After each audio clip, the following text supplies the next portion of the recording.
ప్రభువుని నిజంగా నేను స్తుతిస్తూ ఉన్నాను. మీరందరూ కూడా బాగున్నారని ఆశిస్తూ ఉన్నాను. మీరు ఏ స్థలంలో ఉన్నా, ఒకవేళ స్త్రీలుగా వంటగదిలో ఉండి మీ పనులు మీరు చేసుకుంటున్నా, మరి ఆయా స్థలాల్లో ఉంటున్న వ్యక్తులైనను మరి సమయమందు మీకు వీలైనట్లయితే మరి ఈ దిన వాక్యాన్ని వినాలని, నలుగురికి దీన్ని పరిచయం చేయాలని మరి ప్రభు పేరట నేను మనవి చేస్తూ ఉన్నాను. ఒక వాక్య భాగాన్ని చదువుకొని మనం ముందుకు వెళ్దాము. పరిశుద్ధమైన బైబిల్ గ్రంథంలో నుండి సామెతల గ్రంథం 19వ అధ్యాయము 16వ వచనాన్ని మనం చదువుకుందాం. సామెతల గ్రంథం 19వ అధ్యాయము 16వ వచనాన్ని చదువుకుందాం.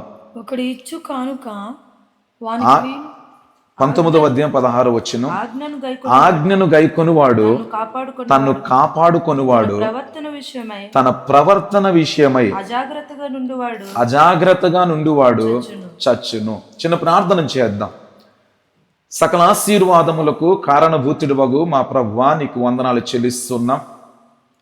ఈ సమయంలో మా ప్రభువా, మరి మీ పాద సన్నిధికి నీ బిడ్డలంగా మేము వస్తూ ఉన్నాం. దయతో మమ్మల్ని అంగీకరించమని అడుగుతుంటున్నాం.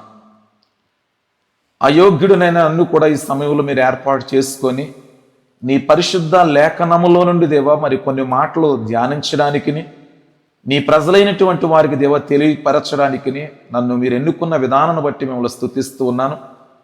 ఎవరెవరైతే ప్రభువా మరి ఈ మాటలు వినబోతున్నారో, అటు లైవ్లో వీక్షించబోతున్నవారు అందరిని బట్టి కూడా నీ సన్నిధిలో మేము ప్రార్థన చేస్తూ ఉన్నాం. ప్రతి హృదయమును మీరు దేవా మరి కదిలించమని అడుగుతుంటున్నాం.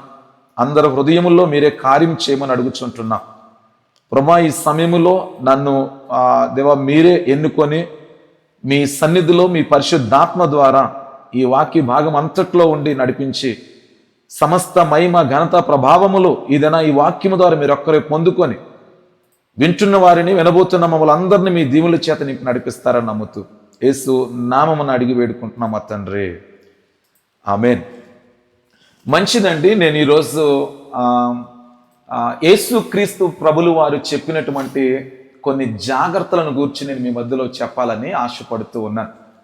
మనం చదివిన వాక్య భాగంలో తన ప్రవర్తన విషయమై అజాగ్రత్తగా నుండివాడు చచ్చును అనే మాట మనం చూస్తాం.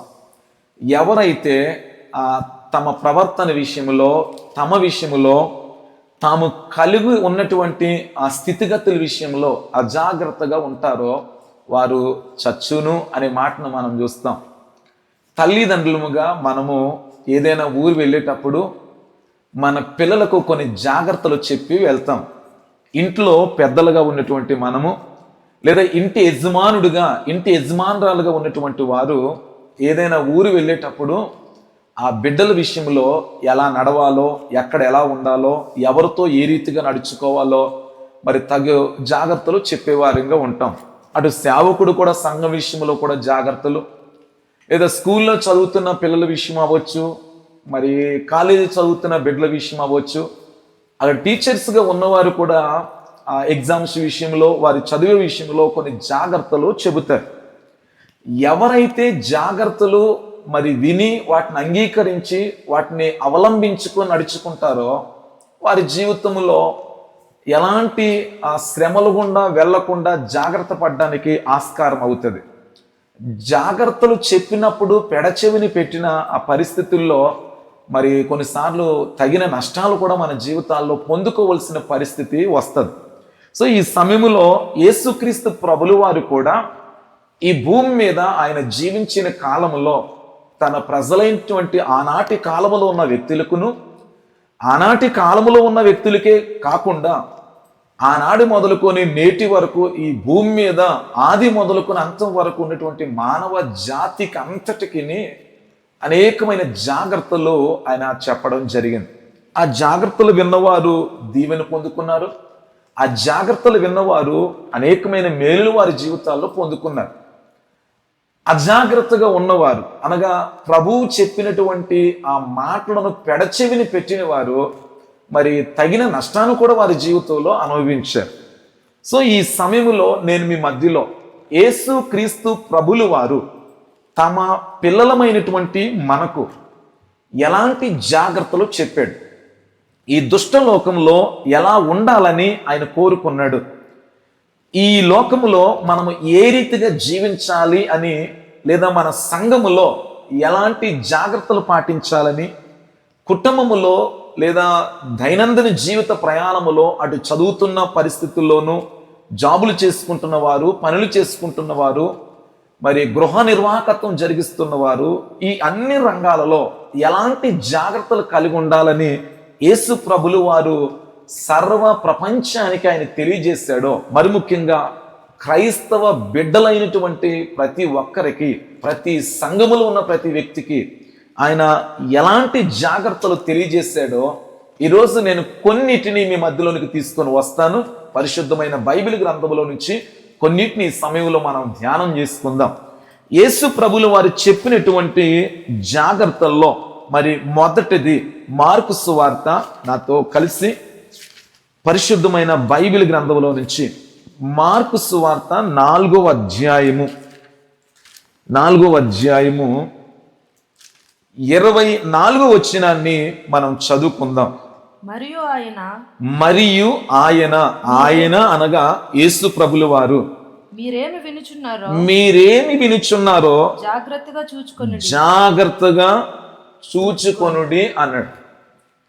యేసు ప్రభులు వారు ఈ భూమి మీద జీవించిన కాలములో ఆనాటి ప్రజానీకానికి, తదుపరి ఉన్నటువంటి తరతరాల యొక్క ప్రజలమైనటువంటి మనకందరికీ ఆయన ఓ చక్కటి విషయాన్ని గుర్తు చేశాడు. ఏమంటాడంటే, మీరేమి వినుచున్నారో జాగ్రత్తగా చూచుకొనుడి అన్నాడు. అంటే వినుటలో జాగ్రత్త ఉండాలి. ఏది పడితే అది వినకూడదు. చాలా సందర్భాలలో మనం వింటూ వస్తూ ఉన్నాం. వినకూడని వాటిని విని పాడు చేసుకున్నటువంటి సంసారాలు ఎన్నో, వినకూడని వాటిని విని పాడు చేసుకున్నటువంటి సంఘాలెన్నో, వినకూడని వాటిని విని పాడు చేసుకున్న జీవితాలెన్నో ఎన్నో ఉన్నాయి. చదువుతున్న బిడ్డలు లేదా ఉద్యోగాల్లో ఆయా పరిస్థితుల్లో ఏవి వినాలో ఏవి వినకూడదో నిజంగానే బైబిల్లో పరిశుద్ధాత్మ దేవుడు ప్రతిదీ వ్రాయించాడు. సో ఏదైనా వినేటప్పుడు బహు జాగ్రత్తగా ఉండాలంటాడు. ఏది పడితే అది వినకూడదు. అందరూ చెప్పింది మనం విని దాన్ని పాటించి మన జీవితంలో దాన్ని అన్వయించుకుంటే కొన్నిసార్లు తీరని నష్టానికి అవి దారి తీస్తాయి అని బైబిల్లో కొన్ని జరిగిన సందర్భాలు బట్టి మనకు అర్థమవుతుంది.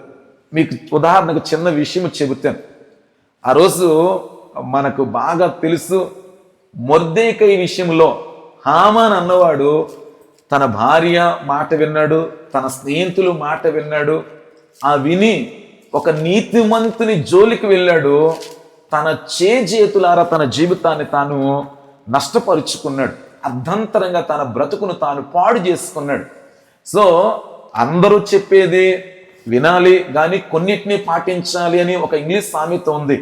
అందరూ చెప్పేది వినాలి, ఏది కరెక్టో ఏది అవాస్తవమో మనం గ్రహించే వారంగా ఉండాలి.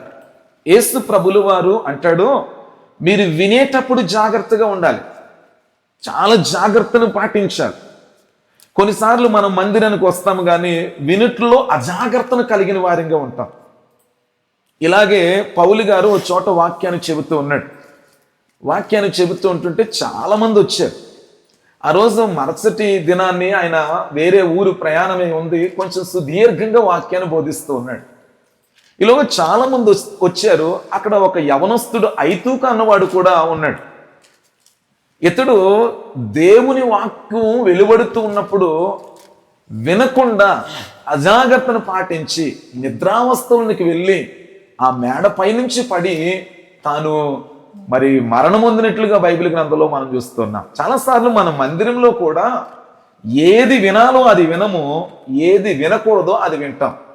బయట కూడా అంతే. చాలాసార్లు తల్లిదండ్రులు చెప్పే మాట మనం వినం, దానివల్ల నష్టపోయిన పరిస్థితులు మన జీవితాల్లో ఉన్నాయి. ఎవరెవరో చెప్పినవి మనం వింటాం, దానివల్ల బహుగా నష్టపోయిన పరిస్థితులు మన జీవితాల్లో ఉన్నాయి.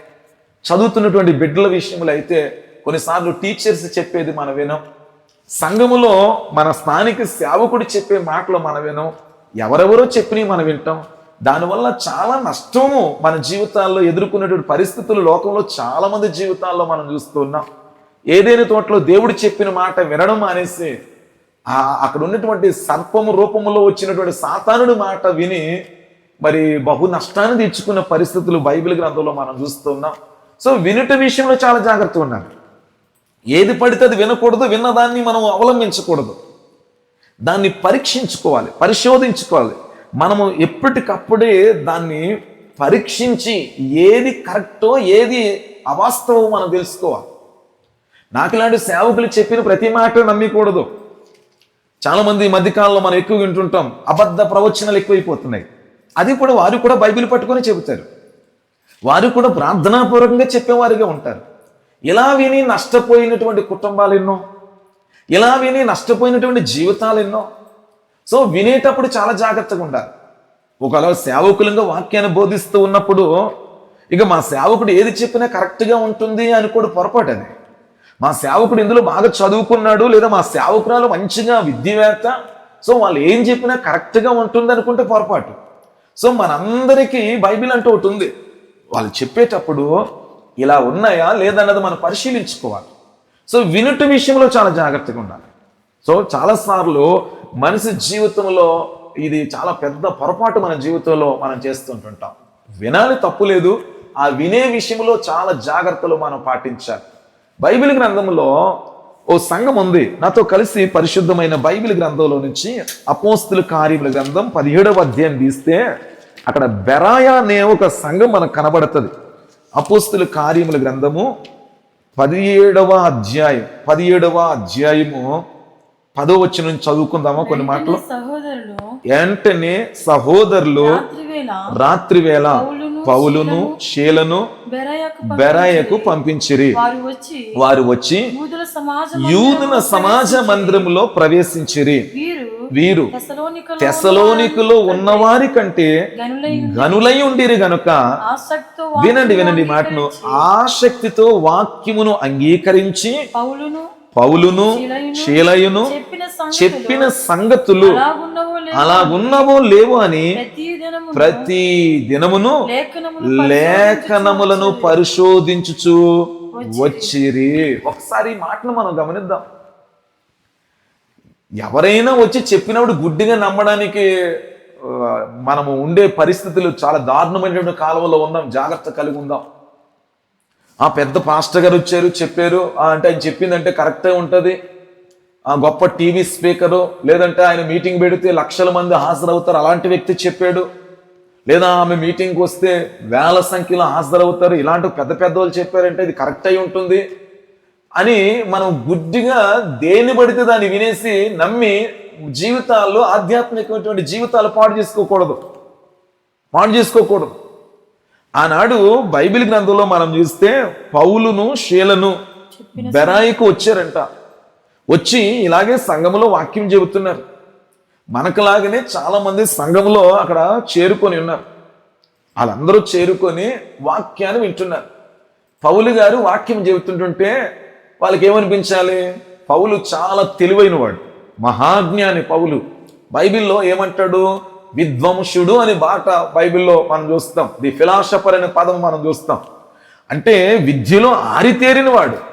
అంత మాత్రమే కాదు, గమాలియేలు పాదముల యొద్ద విద్యాభ్యాసం నొందినవాడు, మహామాటకారి, మహా తెలివైన వాడు. నిజంగా ఒక ప్రశ్నను దాన్ని లేవనెత్తడంలో, దాన్ని ఇరకాటలో పెట్టడంలో, దాని వెనుక ఆ ప్రాబ్లంను సాల్వ్ చేయట్లో ఆరితేరిన వాడు. ఆయన మాట్లాడితే నిజంగా చాలా గొప్ప వక్తగా మంచిగా మాట్లాడిన పరిస్థితులు అన్నీ ఎరిగిన వాడుగా ఉన్నారు. సో అలాంటి వ్యక్తి వాక్యం చెబుతుంటుంటే ఏదో గుడ్డిగా వినేసిపోలేదు. వారి వినుట్లో చాలా జాగ్రత్తగా నడుచుకున్నారు. ఆ బెరాయ సంఘస్థులో పరిశుద్ధాత్మ దేవుడు ఈ మాటని బైబిల్లో వ్రాయించాడంటే కారణం ఏమిటి? ఎవరో ప్రతి ఒక్కరు చెప్పింది వినేసి ఇది నిజము అని నమ్మేసి ఆత్మీయ స్థితిని పాడు చేసుకోవద్దు. ఈరోజు ఎవరో వచ్చాక ఏదో ప్రవచనం చెప్పేసి నీ జీవితం ఎలా మార్చబడబోతుంది, నీకు అది ఇది అని ఏదో చెప్పేస్తే, ఇది ఇలా చెప్పారంటే పరిశుద్ధాత్మతో చెప్పారు కాబట్టి ఇది సత్యము అని గుడ్డిగా నమ్మేసి జీవితాన్ని, ముఖ్యంగా ఆత్మీయ స్థితిని పాడు చేసుకోవడం మంచిది కాదు. ఆ రోజు పౌలు శీలలో వాక్యం చెబుతుంటుంటే, మహాజ్ఞాని నుండి పౌలు గారు వాక్యం చెబుతుంటుంటే, వారు బైబిల్ను ఆనాటి యొక్క మరి గ్రంథాలను ఓపెన్ చేశారు. వారు చెప్పినవి అలా ఉన్నవో లేదో అని పరిశోధించి వచ్చినట్లుగా బైబిల్లో మనం చూస్తున్నాం. సో ఏది పడితే అది విని లేదా, చాలా జాగ్రత్తగా వారు నడుచుకుంటున్నారు. సో ఈరోజు దేవుని పిల్లలమైనటువంటి మనము ఇంకా అన్ని వినేసరికి జీవితాన్ని పాడు చేసుకోవద్దు. నీ చేతిలో బైబిల్ ఉంది. దీనికి మించిన వక్త, దీనికి మించిన నాయకుడు, దీనికి మించినటువంటి గొప్ప టీచర్ భూమి మీద ఎవరూ లేరు. అలాంటి పరిశుద్ధ గ్రంథమైన బైబిల్ నీ చేతిలో ఉంది. ప్రార్థనాపూర్వకముగా మనసు విప్పి దేవుని సన్నిధిలో నువ్వు చదవాలే కానీ పరిశుద్ధాత్మ దేవుడు ఖచ్చితంగా నీకు బోధిస్తాడు. సో ఇప్పుడు ఎవరైనా చెప్పేది కాస్త జాగ్రత్తగా వినడానికి అలవాటు చేసుకోవాలి. గుడ్డిగా నమ్మేసి పోవడానికి కూడా అవదు. కొన్నిసార్లు ఇందాక చెప్పిన ఐతూక అన్నవాడు, మందిరానికి వస్తాం కానీ సరిగ్గా వినం, నిద్రపోతుంటుంటాం. దేవుని యొక్క సన్నిధిలో మీటింగ్లకు వెళ్తుంటాం కానీ, ప్రార్థన సమావేశాలకి హాజరవుతుంటాం కానీ సరిగ్గా వినకుండా అనాలోచనగా మనము నడుచుకుంటాం. సో ఈరోజు దేవుని పిల్లలమైనట్టు మనము దయచేసి ఇది గమనించండి. దేవుని యొక్క వాక్యమును వినుట్లో బహు జాగ్రత్త కలిగి ఉండాలి. ఎవరైనా చెప్పే మాటలు వినుట్లో బహు జాగ్రత్త కలిగి ఉండాలి. ఈ సమయంలో ముఖ్యంగా ఎవరి బిడ్డలకు చెబుతున్నాను, దయచేసి ఇది అర్థం చేసుకోనండి. బయట వారు ఎవరో ఏదో చెప్పిన ఆ మాటలు మీరు నమ్మి మీ కుటుంబాలను మీరు దూరం చేసుకోవద్దు. మీ తల్లిదండ్రులు ఈ భూమి మీద మీ క్షేమమును కోరుకున్న వారు ఎవరైనా ఉన్నారంటే మీ తల్లిదండ్రులే. ఈరోజు ఈ భూమి మీద మీ ఎదుగుదలను కోరుకున్న వారు ఎవరైనా ఉన్నారంటే, మీరు స్కూల్లో చదువుతున్న పిల్లలైతే, కాలేజీలో చదువుతున్న పిల్లలైతే మీ టీచర్సే, లేదా సంఘములో ఉన్నటువంటి విశ్వాసులు, పిల్లలు మొదలుకొని మరి సండే స్కూల్ మొదలుకొని పెద్దల వరకు. సో మీ స్థానిక సండే స్కూల్ టీచర్, మీ స్థానిక మరి సేవకురాలు, వారు ఎప్పుడు కూడా మీ బాగోగులు కోరుకుంటారు, మీ ఎదుగుదలను కోరుకుంటారు. మీ తల్లిదండ్రులే మీ అభివృద్ధిని కోరుకుంటారు. సో మీరు వినవలసింది వీరి మాటలు జాగ్రత్తగా వినండి, బయట వాళ్ళు చెప్పిన మాటలు కాదు.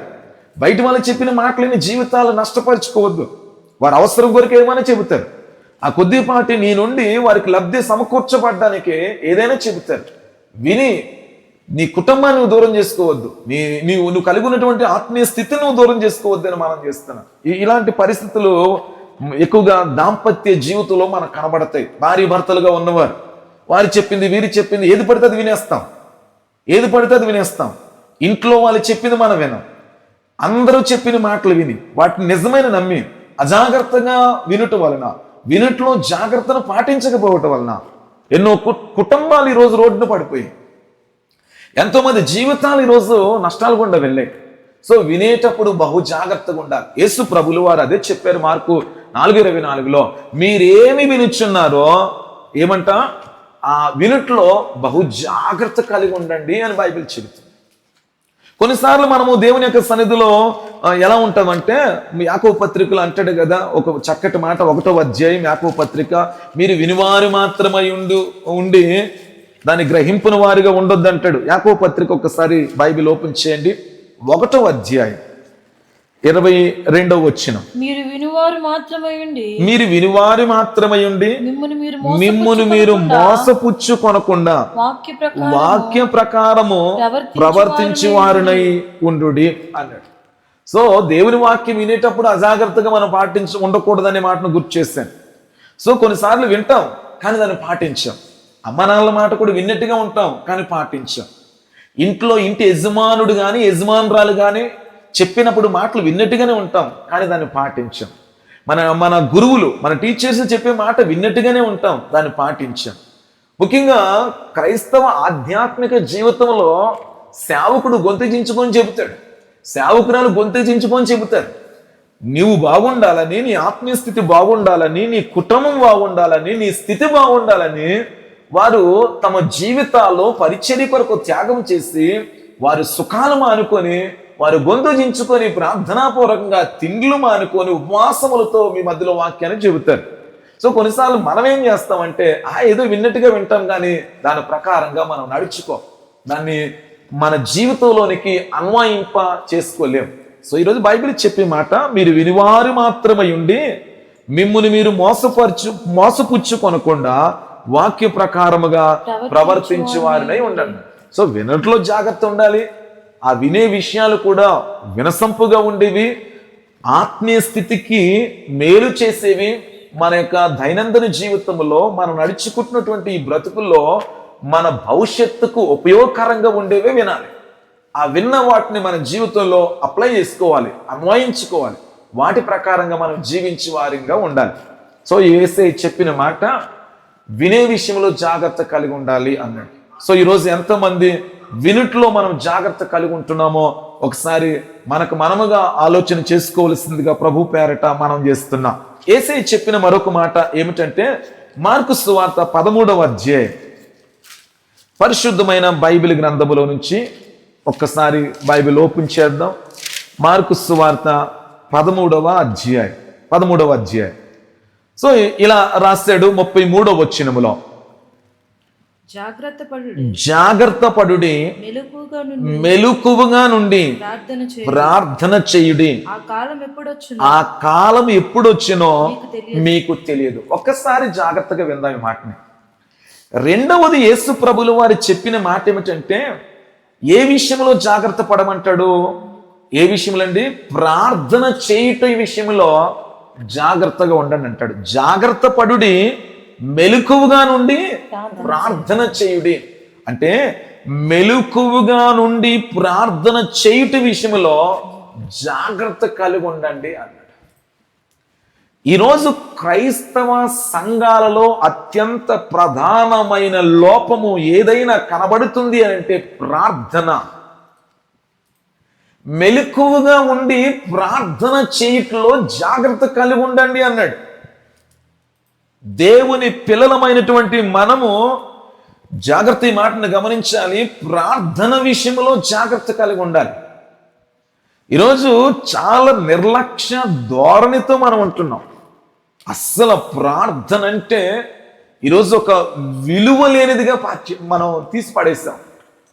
యేసు ప్రభులు వారు చెప్పారు, ఆ దినమును గూర్చి, ఆ గడియను గూర్చి తండ్రి తప్ప ఏ మనుష్యుడైనను పరలోకమందల దూతలైనను కుమారుడైనను ఎరగరు అని తన శిష్యులకు, అక్కడ ఉన్నటువంటి వ్యక్తులకు చెబుతూ క్రీస్తు ప్రభులు వారి యొక్క రెండవ రాకడను గూర్చి ఆ విషయాన్ని ప్రస్తావిస్తూ అంటాడు, ఆ రాకడ వచ్చే లోపు ఎలా ఉండమంటాడు?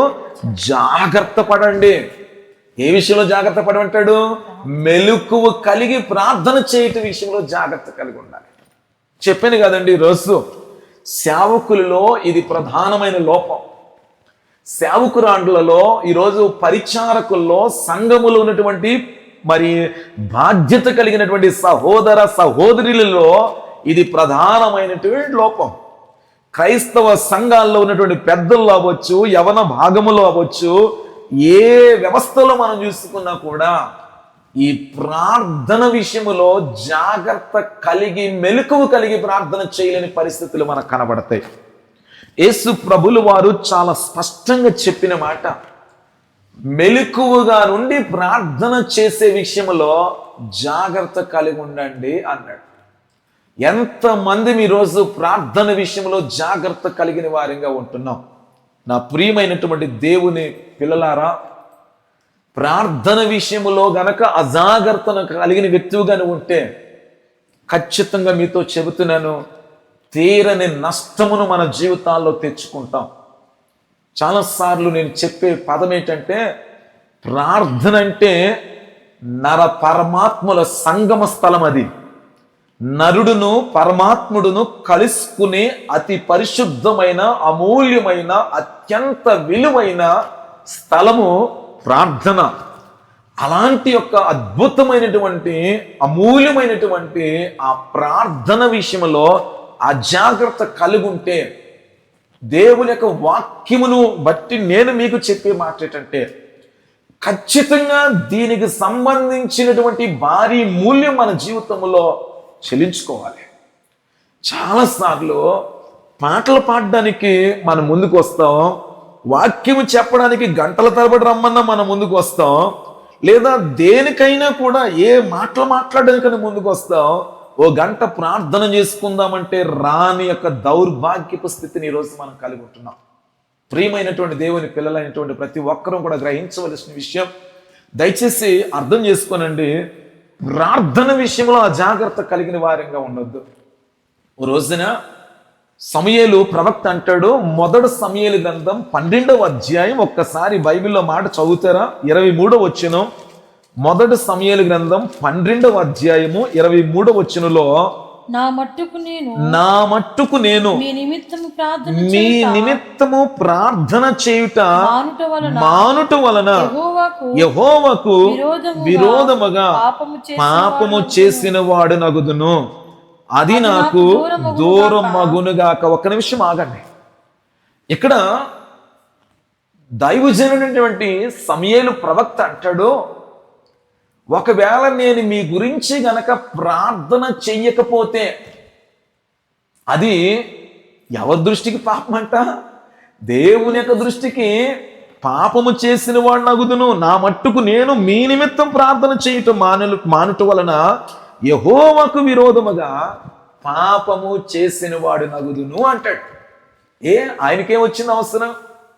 ఈరోజు మన కోసం మనమే ప్రార్థన చేసుకోలేని దౌర్భాగ్యపు స్థితిని కలిగి ఉంటున్నామే. ఈరోజు దేవుడు మనకిచ్చినటువంటి కుటుంబముల కొరకు నాకులాంటి సేవకులు కానీ సేవకురాండ్రులు కానీ ఒకవేళ ఈ మాట విన్నట్లయితే, దేవుడు మనల్ని ప్రేమించి ఇచ్చినటువంటి సంఘముల కొరకు ప్రార్థన చేయలేని దౌర్భాగ్య స్థితిలో ఉంటున్నామే మనము. మనకిచ్చినటువంటి బిడ్డల కొరకు, మనకిచ్చినటువంటి సమస్తమైనటువంటి బంధువర్గమును బట్టి మనం ప్రార్థన చేయలేని వారంగా ఉంటున్నామే. అంటే ఎన్ని మార్లు యెహోవాకు విరోధముగా పాపం చేసిన వాడు నగుదును అన్నాడు కదా మరి దైవజనుడైనటువంటి సమూయేలు. మరి ఎన్నిసార్లు దేవునికి విరోధముగా మనం పాపం చేసిన వారంగా ఉన్నాం? యేసు ప్రభులు వారు చాలా క్లియర్గా చెప్పాడు, నాయన కాలము సమీపంగా ఉంది, ఎప్పుడు వస్తాడో ఆయన క్లియర్గా చెప్పాడు. వచ్చిన వాడికే తెలియదు అంటున్నాడు, వచ్చిన వాడికే తెలియదు అంటున్నాడు. ఈనాడు చాలా మంది దొంగ బోధకులు యేసుప్రభు ఆ రోజు వస్తున్నాడు, ఈ రోజు వస్తున్నాడు అన్నాడు. ఆ యేసుప్రభు అనే మాట ఏంటి? నేనే వచ్చేవాడిని, నాకే తెలియదు, పరలోకంలో ఉన్న దూతలకే తెలియదు, తండ్రికి తప్ప. వచ్చినోడికే తెలియదు. ఈనాటి సేవకులు వెనుక డేట్లు డిక్లేర్ చేసేస్తున్నారు. సరే, అది నా అంశం కాదు, పక్కన పెడదాం. సరే, మొత్తానికి యేసు ప్రభులు వారు చెప్పిన మాట ఏంటంటే, ఆయన నేను వస్తా, నేను వచ్చేలోపు మీరు మెలకువగా నుండి ప్రార్థన చేయట్లో జాగ్రత్త కలిగి ఉండండి అన్నాడు. సో ప్రార్థనను నిర్లక్ష్యం చేయొద్దు. ఎప్పుడైతే ప్రార్థన నిర్లక్ష్యం చేస్తామో అపవాది మన మీద దాడి చేయడం ప్రారంభిస్తాడు, మనలను తన కంట్రోల్లోకి తీసేసుకుంటాడు. ఈరోజు నా ప్రియమైనటువంటి దేవుని పిల్లారా, దయచేసి గమనించండి, ఎట్టి పరిస్థితుల్లో కూడా ప్రార్థనను నిర్లక్ష్యము చేసే వ్యక్తిగా ఉండవద్దని మనం చేస్తున్న ప్రార్థన విషయంలో బహు జాగ్రత్త కలిగిన వారిముగా ఉండాలని నేను కోరుతూ ఉన్నాను. పౌలు భక్తుడు మొదటి తెస్సలోనికి రాసిన పత్రిక 5వ అధ్యాయంలో ఒక చక్కటి మాట అంటాడు. ఒకసారి మొదటి తెస్సలోనికి రాసిన పత్రిక 5వ అధ్యాయం ఓ మాట చదువుకుందామండి. ఒకసారి 6వ వచనం చదువుకుందాం. కావున ఇతరుల వలె నిద్రపోక మెలకువగా నుండి మత్తులము కాక ఉందుము. ఒక నిమిషం ఆగుదాం. 2వ వచనంలో కూడా అన్నాడు, రాత్రి వేళ దొంగ ఎలాగో వచ్చినో అలాగే ప్రభువు దినం వచ్చినని మీకు బాగుగా తెలియను. లోకులు నెమ్మదిగా ఉంది, భయమేమీ లేదని చెప్పుకొనుచుండగా గర్భిణీ స్త్రీకి ప్రసవ వేదన వచ్చినట్లుగా వారికి ఆకస్మికముగా నాశనము తటాస్తించును. నా ప్రియమైనటువంటి దేవుని పిల్లలైనటువంటి ప్రతి ఒక్కరూ కూడా ఈ మాటను గమనించారు. దైవజనుడైనటువంటి భక్త పౌలు అంటారు కదా, చాలా క్లియర్గా చెప్పిన మాట, ఇతరుల వలె నిద్రపోక మెలకువగా నుండి మత్తులము కాక ఉందుము అంటాడు. సో ఈరోజు ప్రార్థన విషయంలో మెలకువగా ఉండాలి, చాలా జాగ్రత్త ఉండాలి, చాలా జాగ్రత్త ఉండాలి. రాత్రి వేళ దొంగ ఎలాగొచ్చినో అలాగే ప్రభుదినం వచ్చిన అంటాడు. సరే, యేసు ప్రభు రావచ్చు, లేదా నేను పోవచ్చు, నువ్వు పోవచ్చు. ఈ రెండిట్లో ఏదో ఖచ్చితంగా జరుగుతుంది. ఆయన రాకడైనా జరగవచ్చు, మన పోకడైనా జరగవచ్చు అంటాడు కదా. ఇక మనం కొంతమంది అనుకుంటారంట, ఇక నేను ప్రార్థన చేయకపోయినా పర్వాలేదు, నేను మెలకువగా ఉండకపోయినా పర్వాలేదు, ఇక నాకేమీ కొదువు లేదు. అక్కడ చాలా క్లియర్గా అన్నాడు, లోకులు నెమ్మదిగా ఉన్నది, భయం ఏమీ లేదని చెప్పుకొనిచుండగా అంటాడు. సో గమనించండి, చాలాసార్లు ఈరోజు ఎందుకు ప్రార్థనలు లక్ష్యం చేస్తున్నాం? తినడానికి 3 పూట్ల తిండిని దేవుడు మనకి ఇచ్చేసాడు. ఈరోజు మన స్థితిని మార్చేసాడు. ఒకప్పుడు లేనప్పుడు గోజాడు, నీకు తెలుసు. లేనప్పుడు దేవుని పాదాలు పట్టుకున్నావు. మోకాళ్ళు ప్రార్థన ఏమైంది ఈరోజు నీ జీవితంలో? ఉపవాస ప్రార్థన చేస్తావు, ఏమైంది ఈరోజు నీ జీవితంలో? అంటే అత్యున్నతమైనటువంటి ప్రార్థన నిర్లక్ష్యం చేస్తున్నావే. ఒకప్పుడు తినడానికి తిండి లేక తిరుగుతున్న నీ జీవితంలో సమృద్ధికరమైన ఆహారం ఇచ్చాడు దేవుడు. అతి శ్రేష్టమైన ఆహారం చేత నేను పోషిస్తూ ఉన్నాడు దేవుడు. ఒకప్పుడు ఒక పండగ వచ్చిందంటే బట్టలు కొనుక్కోవడానికి ఇబ్బంది పడుతున్న మనలను ఈరోజు నిజంగా సకల ఐశ్వర్యములతో దేవుడు నింపాడు.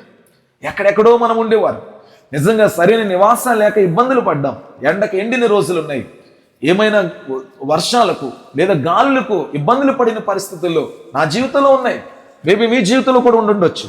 సో ఆ స్థితి నుంచి ఈరోజు దేవుడు ఒక ఉన్నతమైనటువంటి స్థితికి దేవుడు తీసుకొని వచ్చాడు. వీటన్నిటిని అనుభవిస్తున్న మనము, వీటన్నిటినీ కూడా అనుభవించి జీవిస్తున్నటువంటి మనం ఏం చేస్తున్నాం చెప్పనా?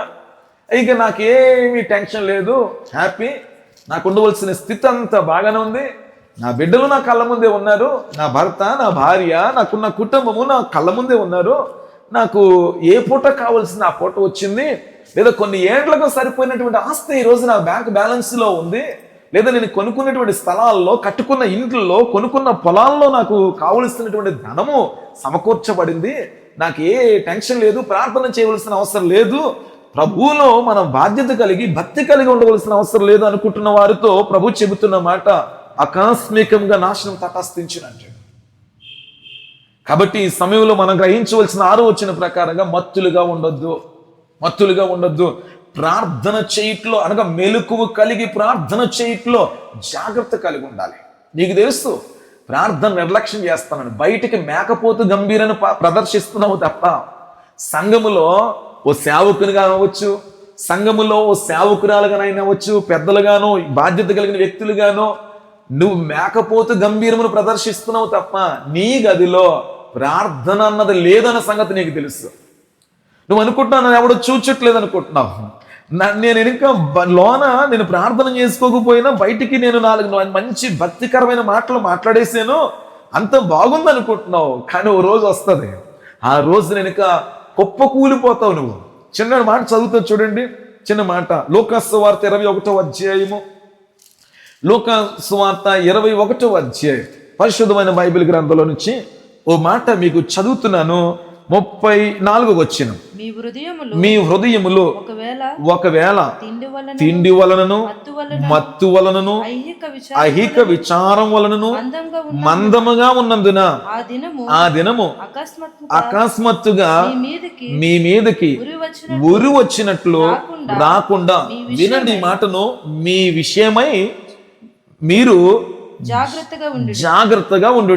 కింద అంటాడు, ఆ దినమున భూమి అందంతటా నివసించు వారందరి మీదకి అకస్మాత్తుగా వచ్చును. 36వ వచనంలో అద్భుతమైన మాట చెప్పాడండి.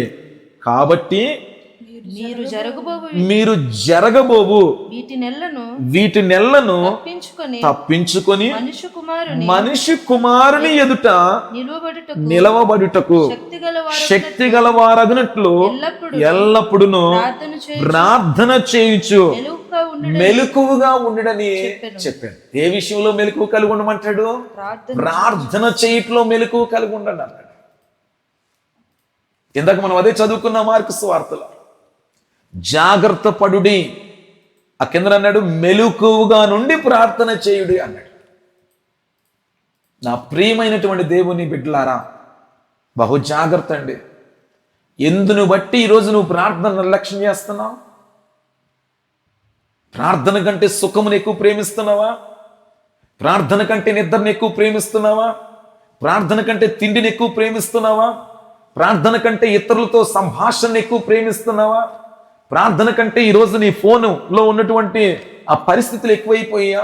ఒక్కసారి ఆలోచన చేయి. చాలా క్లియర్గా చెప్పాడు, జరగబోవు వీటి నెలను తప్పించుకొని మనిషి కుమారుని ఎదుట నిలవబడుటకు శక్తి ఎల్లప్పుడూ ప్రార్థన చేయుచు మెలకువగా ఉండుడి, జాగ్రత్తగా ఉండండి అన్నాడు. సో నా ప్రియమైనటువంటి దేవుని పిల్లారా, దయచేసి ప్రార్థన విషయంలో జాగ్రత్త కలిగి ఉండాలి. యేసు ప్రభుల వారు చాలా స్పష్టముగా మనతో చెబుతున్న మాట, వినే విషయంలో జాగ్రత్త కలిగి ఉండాలి. ఇక్కడ చూస్తే ప్రార్థన విషయంలో జాగ్రత్త కలిగి ఉండాలి. మెలకువ కలిగినటువంటి ప్రార్థన జీవితాన్ని మన బ్రతుకుల్లో అలవర్చుకోవాలి. ఎన్నోసార్లు నిర్లక్ష్యం చేస్తావు. ప్రమాదము నీ ఇంటి మీదకు రాకమునిపే, సమస్య నీ మీదకు రాకమునిపే, ఇందాక మనం చదువుకున్నటువంటి 1 తెస్సలోనికైయులకు 5:3 ప్రకారంగా నాశనము నీ కుటుంబములో, నీ బిడ్డల మీదకి, నీ మీదకి, నీ జీవితంలో రాకమునిపే 6 చెప్పిన రీతిగా మత్తులు కాకుండా ప్రార్థన విషయంలో మెలకువ కలిగి ఉండాలని దేవుని యొక్క వాక్యమును ఈ సమయంలో మీ ముందుకు తీసుకొని వస్తున్నాను. నా ప్రియమైనటువంటి దేవుని పిల్లలారా, దయచేసి మనమందరం కూడా ప్రార్థన విషయంలో జాగ్రత్త కలిగి ఉందాం. నేను చెప్పాను కదా, ప్రార్థన మనిషి జీవితంలో అత్యంత విలువైనది. దేవునితో మాట్లాడుకునే పరిస్థితి ఏదైనా ఉన్నది అని అంటే అది ప్రార్థన. అలాంటి దేవునితోనే మాట్లాడడానికి నీకు సమయం ఉండట్లేదే, ఫోన్లో గంటల తరబడి మాట్లాడితేవే, ఇతరులతో గంటల తరబడి మాట్లాడితేవే, కొన్నిసార్లు నువ్వు మాట్లాడితే రాత్రి ప్రారంభిస్తే తెల్లవారిపోయిన రోజులు ఉన్నాయే. మరి దేవునితో అలాంటి అనుభవం ఒక్కటైనా మచ్చుకు ఒక్కటైనా నీ జీవితంలో ఉందా? ఎవరికి నువ్వు వెనుక సమాధానం చెప్పవలసిన అవసరం లేదు. నీ స్నేహితులతో మాట్లాడడానికి సమయముని ఎంతో కేటాయించావు. నాకు బాగా నాకు అనుభవం ఉందండి, గుర్తుందండి. నేను ప్రభు పరిచర్యకి రాకమునుపు ఫోన్లో గంటల తరబడి మాట్లాడేవాడిని. నాకు బాగా తెలుస్తుంది. నాకు తర్వాత అర్థం చేసుకున్న, ప్రభు వాక్యం నన్ను గద్దించినప్పుడు వాటన్నిటిని కూడా త్యజించుకుని వదిలేసుకున్నాను. దీనివల్ల నాకు నయా పైసా లాభం లేదు కదా, నా ఆత్మీయ స్థితి అభివృద్ధికి ఏమాత్రం కూడా దోహదపడదు కదా, దీనివల్ల నా యొక్క భౌతికమైన జీవితం కూడా నష్టాల గుండా వెళ్తుంది కదా అని నేను వెనుక వాక్యానికి అప్పగించుకొని ఆ మనుషులతో మాట్లాడే మాటలు ఏదో దేవునితో మాట్లాడితే బాగుంటుంది కదా అనుకున్నా. నా జీవితంలో అది అలవర్చుకున్నాను. అది నాకు ఎంతో ప్రయోజనకరంగా ఉంది. సో నేను మీతో చెబుతున్నా, అంటే నేను ఏదో గొప్ప ప్రార్థనాపరుడనని, నేను రోజుకి గంటల తరబడి లేదా కొన్ని నిమిషాలు ఎక్కువగా ప్రార్థన చేస్తానని కాదండి. నేను ఎందుకు చెబుతున్నానంటే దీంట్లో నేను తెలుసుకున్నాను, మనుషులతో మాట్లాడడం వల్ల లాభం లేదు. ఈరోజు నేను మంచి అంటారు, నెక్స్ట్ స్టెప్ అయ్యే అంశం అదే. ఈరోజు నేను మంచి అంటారు, రేపు పొద్దున నేను చెడ్డ అంటారు. సో వాళ్ళకి కావాల్సింది కాదు, మాట్లాడదాం, మన స్నేహితులతో మాట్లాడదాం, లేదా మనం బాంధవ్యములు కలిగి ఉన్నాం కాబట్టి బంధువులతో మాట్లాడదాం. మాట్లాడొద్దని కాదు, ఫోన్లు చేయొద్దని కాదు, లేదా ఇతరులతో మీరు సంభాషించొద్దని కాదు. అయితే ఒకసారి క్యాల్కులేట్ చేసుకోండి. దేవుడు 24 గంటల టైం ఇచ్చాడు. నీ యొక్క సుఖముల కొరకు లేదా నీ పనుల కొరకు కొంత టైం పోగా ఇవ్వబడిన ఆ కొద్ది సమయంలో దేవునితో ఎంతసేపు మాట్లాడుతున్నావు, లేదా దేవుడు నీతో మాట్లాడడం ఎంత సమయం కేటాయించో ఒకసారి పరీక్షించుకో. సో ఈరోజు ప్రార్థన ప్రభుతో మాట్లాడేది, అలాంటి దాన్ని నువ్వు నిర్లక్ష్యం చేస్తున్నావు. ఈ విషయంలో ప్రభు చెప్పాడు, జాగ్రత్త కలిగి ఉండండి అన్నాడు. ఇకపోతే 3వ విషయాన్ని నేను గుర్తు చేస్తా. యేసు ప్రభులు వారు చెప్పినటువంటి జాగ్రత్తలు, చాలా చాలా జాగ్రత్తగా ఈ మాటలు వినాలి. ఆయన చెప్పిన జాగ్రత్తలు వినకపోతే నష్టపోతాం. జాగ్రత్త సుమండి. నేను చెప్పాను ఇందాక మొదట్లో, ఏదైనా తోటలో ఆదాము అవ్వలతో ప్రభు చెప్పాడు, నాయనా మీరు ఏమైనా తినండి, చూడండి ఆ చెట్టు పండు మాత్రం మీరు తినొద్దని చాలా ఖండితంగా చెప్పాడు ప్రభు చెప్పిన జాగ్రత్తలు వారు వినలేదు. చాలా ఓపెన్గా చెప్పాడు. నానా ఆయన దాచుకోలేదండి. యేసు ప్రభులు వారు దాచుకోలేదు, ఏది దాచుకోలేదు. అన్నీ కూడా ఏది ఈనాటి ప్రపంచానికి అవసరమో, ఈరోజు మనకు ఏది అవసరమో అన్నీ కూడా చాలా స్పష్టంగా చెప్పాడు ప్రభు, చాలా స్పష్టంగా చెప్పాడు. సో ఏదైనా తోటలో వారితో చెప్పాడు, విన్నట్టుగానే విన్నారు. జాగ్రత్త పాటించకపోవటం వల్ల భూమి మీదకి పాపమును తీసుకుని రావడం జరిగింది. తీరని నష్టం వచ్చింది. ఆ విషయం మనందరికీ బాగా తెలుసు. ఆయన చెప్పిన జాగ్రత్తలు చాలా తీక్షణమైన మనసుతో మనం అంగీకరించాలి. 3వ జాగ్రత్త, యేసు ప్రభువు వారు చెప్పిన జాగ్రత్తలో 3వది. నాతో కలిసి మత్తయి సువార్త, పరిశుద్ధమైన బైబిల్ గ్రంథంలో నుంచి చూడండి, మత్తయి సువార్త 10వ అధ్యాయం తీద్దాం. మత్తయి సువార్త 10వ అధ్యాయం ఇలా అంటాడు కదా, 16, 17 వచనాలు చదువుకున్నాం. ఇదిగో మధ్యకు గొర్రెలను పంపునట్టు నేను మిమ్మల్ని పంపుచున్నాను గనక పాముల వలె వివేకులను పావురము వలె నిష్కపటులై ఉండుడి. మనుషులను గూర్చి జాగ్రత్త పడుడి. వారి మిమ్మును మహాసభలకు అప్పగించి తమ సమాజ మందిరములో మిమ్మును వినండి, మాటను వినండి, జాగ్రత్తగా వినండి. యేసు ప్రభులు వారు ఈనాటి మన అంశములో తన పిల్లలమైనటువంటి మనకు ఆయన చెప్పిన జాగ్రత్తలో మూడవది ఏంటంట, మనుష్యులను గూర్చి జాగ్రత్తగా ఉండుడి. ఇది నిజానికి చాలా సుదీర్ఘమైనటువంటి అంశం అండి, చాలా సుదీర్ఘమైన అంశం. ఒకవేళ ఇప్పుడు ఈ మాటలు వింటున్న మీరు ఈరోజు దీన్ని కాస్తలో ముగించినా దాన్ని మరొక రోజు నేను కంటిన్యూ చేస్తాను. చాలా క్లియర్గా యేసు ప్రభులు వారు చెప్పాడు, ఈ దుష్ట లోకములో తోడేళ్ల మధ్యకు గొర్రెలను పంపినట్లుగా నేను మిమ్మల్ని పంపిస్తున్నాను. ఆనాటి యొక్క శిష్యుల విషయంలో అవ్వచ్చు, ఆనాడు మొదలుకొని ఈనాటి వరకు ఉన్నటువంటి సేవకురాండ్లు విషయంలో అవ్వచ్చు, లేదా ఆయన పిల్లలైనటువంటి ప్రతి ఒక్కరి విషయంలో అవ్వచ్చు. ఆయన చెప్పిన మాట ఏంటంటే, మనుషుల విషయంలో ఎలా ఉండాలంట చెప్పండి, ఎలా ఉండాలండి? జాగ్రత్తగా ఉండాలి. చాలా డేంజర్.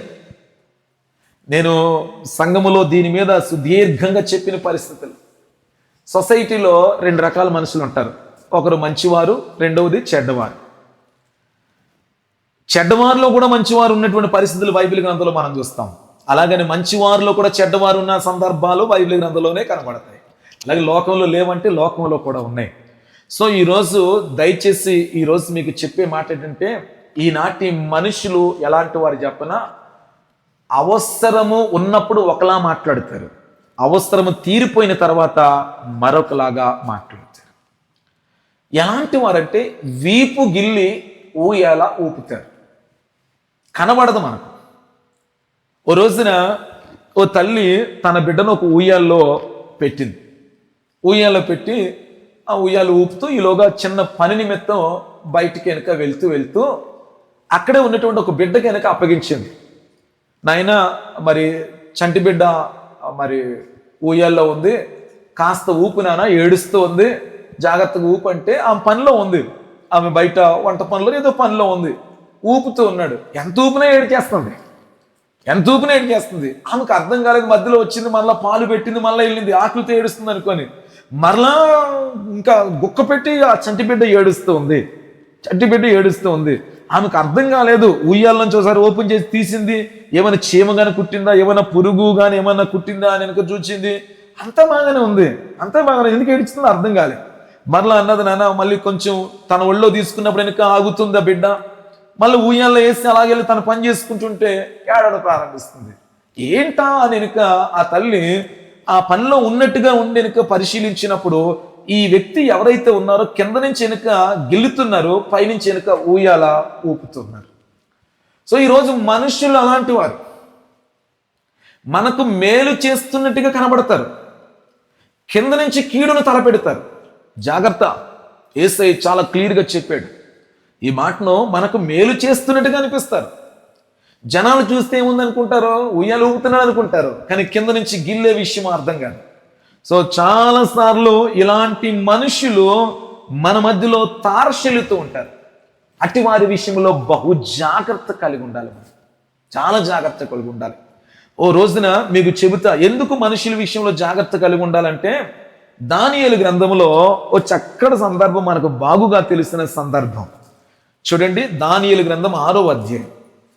దానియేలు మీద తన తోటి సహ ఉద్యోగులు నింద మోపిన పరిస్థితిని మనం చూస్తాం. దానియేలు గ్రంథం 6వ అధ్యాయం 4వ వచనం. అందుకు ఆ ప్రధానులను అధిపతులను రాజ్యపాలన విషయములో దానియేలు మీద ఏదైనా ఒక నింద మోపవలనని ఉండి తగిన హేతువు కనిపెట్టుచుండిరి. ఒక్కసారి ఆగండి మాట. మనుష్యులు ఇలాగే ఉంటారండి. మనుషులు ఇలాగ ఉంటారు. యేసయ్య ఊరకనే చెప్పలేదు సుమా, ఊరకనే చెప్పలేదు. ఆయన తోడేళ్ల మధ్యలోనికి గొర్రెలను పంపించినట్లుగా పంపిస్తున్నాను అన్నాడు. చుట్టూ ఉన్నటువంటి పరిస్థితుల్లో నువ్వు కలిగి ఉన్నటువంటి సాధువ స్వభావమును కలిగిన వారుగా ఉన్నారనుకుంటే పొరపాటు. వీళ్ళు కనబడరు. అదే సంస్థానములో దానియేలుతో పాటు మిగతా అధికారులు, అధిపతులు, తనతోటి సలహాదారులుగా ఉంటున్న తక్కిన వారు కూడా ఉన్నారు. అంటే ఒకే రాజ్యములో ఉంటూ ఉన్నారు, ఒకే రాజు కింద ఉంటూ ఉన్నారు. ఈ మాట గమనించాలి. ఒకే రాజ్యములో ఉంటూ ఉన్నారు, ఒకే రాజు కింద ఉంటూ ఉన్నారు, ఒకే రాజు యొక్క సంస్థానమును వారు కాపాడుతూ ఉన్నారు. ఒకడి మీద ఒకడు పగతో ఉన్నటువంటి పరిస్థితి, గిట్టని పరిస్థితి. వారు ఏం చేస్తారంటే ఎలాగైనా పాడు చేయాలనుకుంటున్నారు, నింద మోప వలన చూస్తున్నారు. నా ప్రియమైన దేవుని పిల్లారా, ఒకే దేవుడు కలగజేసిన రాజ్యములో ఉంటున్నాం. ఆనాడు ఒకే రాజు కింద ఉన్నట్లుగా ఈరోజు ఒకే క్రీస్తుని కలిగిన వారిగా ఉంటున్నాం. ఒకని మీద ఒకడు నిందలు మోపుతున్నాం, ఒక ఆమె మీద మరొక ఆమె నిందలు మోపుతుంది. చాలాసార్లు వీళ్ళెవరో చర్చిలో పాటలు పాడినవారు, వీరెవరో చర్చిలో వాక్యములు బోధిస్తున్నవారు, వీరెవరో చర్చిలో బాధ్యత కలిగి పరిచర్యలో సహకారులుగా ఉంటున్నవారు, సంఘమునికి వచ్చిన వారు, బాప్తిసం తీసుకున్నవారు, యేసు ప్రభు యొక్క రక్తమాంసములను భుజిస్తున్నవారు. వీరు ఎలా ఉంటున్నారంటే ఒకే రాజ్యములో ఉంటూ, ఒకే రాజైనటువంటి యేసు క్రీస్తు యొక్క ఆధిపత్యములో ఉంటూ, ఒకే రాజు యొక్క ఆ సంస్థానమును కాపాడుతున్నటువంటి వ్యక్తులుగా ఆనాడు ఉన్నారు. చూసావా దానియేలుతో పాటు. అలాగే క్రీస్తు యొక్క రాజ్యమును కట్టుట్లో ఉంటూ కూడా ఒకడంటే ఒకడికి పడదు, ఒకడు ఎదుగుతుంటే మరొకడు వారవజాలన్నవాడు. అందుకే యేసయ్య అన్నాడండి, మనుష్యుల గూర్చి జాగ్రత్తగా ఉండండి. నీ మీద నిందలు మోపడానికి ఎప్పుడు కూడా నీ పక్కనే ఉంటారు. వారికి తెలియని సీక్రెట్ ఏంటి చెప్పనా? ఏదో ఒక రోజున ఇది మా జీవితంలో ఈ నష్టం కలుగుతుంది అని ఊహించలేరు. దానియేలు మీద నింద మోపి అతడు ఎప్పుడు దొరుకుతాడా, ఏ రీతిగా మట్టి కరిపించాలా, ఏ రీతిగా నాశనం చేయాలని శత విధాల ప్రయత్నం చేస్తున్నారు. ఒక రోజు 2 రోజులుగా చాలా రోజులు అయిపోయింది, వాళ్ళకి చాలా రోజులు అయిపోయింది. అన్నీ కనిపెట్టారు, ఎందులో కూడా దొరకలేదు. వారు అనుకున్నారు, ఏం చేశారంట, వారు చాలా యోచన చేశారంట, వివేచిస్తున్నారంట, చాలా అంటే కనిపెడుచున్నారంట ఏదైనా దొరుకుతుందేమో అని. ఈరోజు మన చుట్టూ ఉన్నటువంటి పరిస్థితులు ఇలాగే ఉన్నాయి. సిగ్గుకరమైన విషయం ఏంటంటే వీరు చర్చిలోనే ఉంటారు, మనతోనే ఉంటారు, దానియేలుతోనే ఉన్నారు. మీకు అర్థమవడం చెబుతున్నా. మేబీ దానియేలుతో మధ్యాహ్నం పూట కలిసి భోజనం చేసి ఉండొచ్చు, దానియేలుతో ఉదయం పూట కలిసి భోజనం చేసి టిఫిన్ చేసి ఉండొచ్చు, రాత్రిపూట కలిసి ఉండొచ్చు. రాజు సంస్థానంలో ఉంటున్నాడు దానియేలు, వారు కూడా కలిసి ఉండొచ్చు. రాజు గారు ఏర్పాటు చేసినటువంటి వారి కొరకు ప్రత్యేకమైన బిల్డింగ్ ఏర్పాటులో వారందరూ కలిసే ఉండొచ్చు. అంటే మనం ఎలాగైతే చర్చిలో ఉండి పక్కోడు నాశనాన్ని కోరుకుంటున్నామో, మనం ఎలాగైతే చర్చిలో ఉండి పక్కా మేము కొంచెం ముందుకు వెళ్ళిందనుకోండి, లేదా పరిచర్యలో ముందుకు వెళ్ళిందనుకోండి, సేవలో ముందుకు వెళ్ళిందనుకోండి, లేదా ప్రార్థనలో పాటల్లో ఏదైనా ముందుకు వెళ్ళాడు అనుకోండి, లేకపోతే వెళ్ళిందనుకోండి, వెనకకు లాగడానికి ఎలాగైతే ప్రయత్నిస్తున్నామో, ఏదో నిందన మోపాలని ఎలాగైతే అనుకుంటున్నామో, ఆ రోజు దానియేలు విషయంలో కూడా అలాగే జరిగింది. అయితే మీకు విషయాన్ని మరలా గుర్తు చేస్తున్న, తెలియని విషయం ఏం కాదు, కానీ దానియేలులో తప్పులు కనిపెట్టడానికి శత విధాల ప్రయత్నం చేస్తారండి. వారు అనుకున్నారు చివరికి దేవుని విషయంలోనే దొరుకుతాడు అనుకున్నారు. నిజంగా విలువలు ఉన్నాయో లేదో నాకు తెలియదు. ఈ మాటలు నా జీవితంలో ఒకరి గురించి లేనిపోని ఆ బండాలు ప్రచారం చేస్తున్న నీతో దేవుడు మాట్లాడుతున్న మాట. జాగ్రత్త సుమండి, దయచేసి గమనించాలి. నువ్వేదో అనుకుంటున్నావు, నేను ఇతరుల మీద నింద మోపేశాను, ఇతరుల వెనుక నేను ముంచేశాను, ఇతరుల ఉద్యోగాలు పాడు చేశాను, ఇతరుల పిల్లలను పబ్లిక్లో అవమానపరచబడ్డానికి కారణమయ్యాను, ఇంకా నాకు హ్యాపీ సునకానందం పొందుతున్నామేమో. వాళ్ళు అనుకున్నారు దానియేలు మీద ఏదో నింద మోపేశారు, నేరం మోపేశారు. ఆ మోపేసెనుక అతని వెనుక సింహాల బోన్లోనికి వెళ్ళడానికి కారణమయ్యారు. కాలం ఎప్పుడు ఒకేలాగా ఉండదు. మనము నమ్మినటువంటి ప్రభు అయిన యేసు క్రీస్తులు వారు హృదయ పరిశోధకుడు. ఎవరమైనా ఈరోజు నీతో చెబుతున్నా, యేసు ప్రభుని నీవు అంగీకరించిన వ్యక్తివైనను లేదా అంగీకరింపని వ్యక్తివైనను ఎవరమైనా కూడా ఇతరులకు కీడు చేయాలనుకుంటున్నావా, అది నీ మీదకే వస్తుంది. ఇతరుల మీద నిందలు మోపుతున్నావా, అది నీ జీవితంలోనే కలుగుతుంది. నీవు కాకపోతే నీ పిల్లలు, వారిలో నీ కొడుకో నీ కూతురో ఎవరో ఫ్రెండ్సో ఎవరో ఒకరి జీవితంలో కనుక ఖచ్చితంగా జరుగు తీరుతుంది. దానియేలు మీద నింద మోపేస్తారు. ఈరోజు మనుషులు అలాగే ఉన్నారు. చెబుతున్నా కదా, చర్చికి వస్తారు, వీరు చర్చికి వస్తారు, ఒకే సంఘం, ఒకే తల్లి బిడ్డలుగా ఉంటారు, ఒకే ప్రభువుని ఆరాధన చేస్తారు. ఇతరుల మీద నిందలు మోపడానికి వెతుకుతారు, ఎక్కడ దొరుకుతుందా అని చూస్తున్నారు, ఎక్కడ దొరుకుతాడని చూస్తున్నారు. మేబీ ఈ మాటలు వింటున్న నీ నా జీవితంలో ఒకవేళ ఇలా అజాగ్రత్తగా ఉండటం వల్ల మనుషుల యొక్క నిందకు నువ్వు బలైపోయిన వ్యక్తిగా ఉంటే, మనుషులు నిన్ను ఇబ్బంది పెట్టిన పరిస్థితులు కనుక ఉంటే, మనుషులు నిన్ను కృంగదీసిన పరిస్థితులు కనుక ఉంటే, ఆ రోజు దానియేలును ఇబ్బంది పెట్టి నిందల మోపి అవమానపరిచి దానియేలును శ్రమల గుండా తీసుకొని వెళ్ళినట్లుగా ఈరోజు నీ చుట్టూ ఉన్న వారు నిన్ను ఆ రీతిగా నలగొడుతున్న పరిస్థితుల్లో గనక నువ్వు నలిగిపోతున్న వ్యక్తిగా ఉంటే, ఏ మాత్రం కూడా చింతించవద్దు అని దేవుని యొక్క సేవకునిగా ఈ సందర్భమును బట్టి నీకు గుర్తు చేస్తున్నా. ఎన్ని నిందలేసినా తాను దేవునితో మాట్లాడడం మాత్రం ఆపలేదు. ఇందాక అందుకే చెప్పా, ప్రార్థన విషయంలో మెలకువ కలిగి ఉండండి, జాగ్రత్త కలిగి ఉండండి అని. దానియేలు మీద నింద మోపిన వారే చచ్చిపోయారు.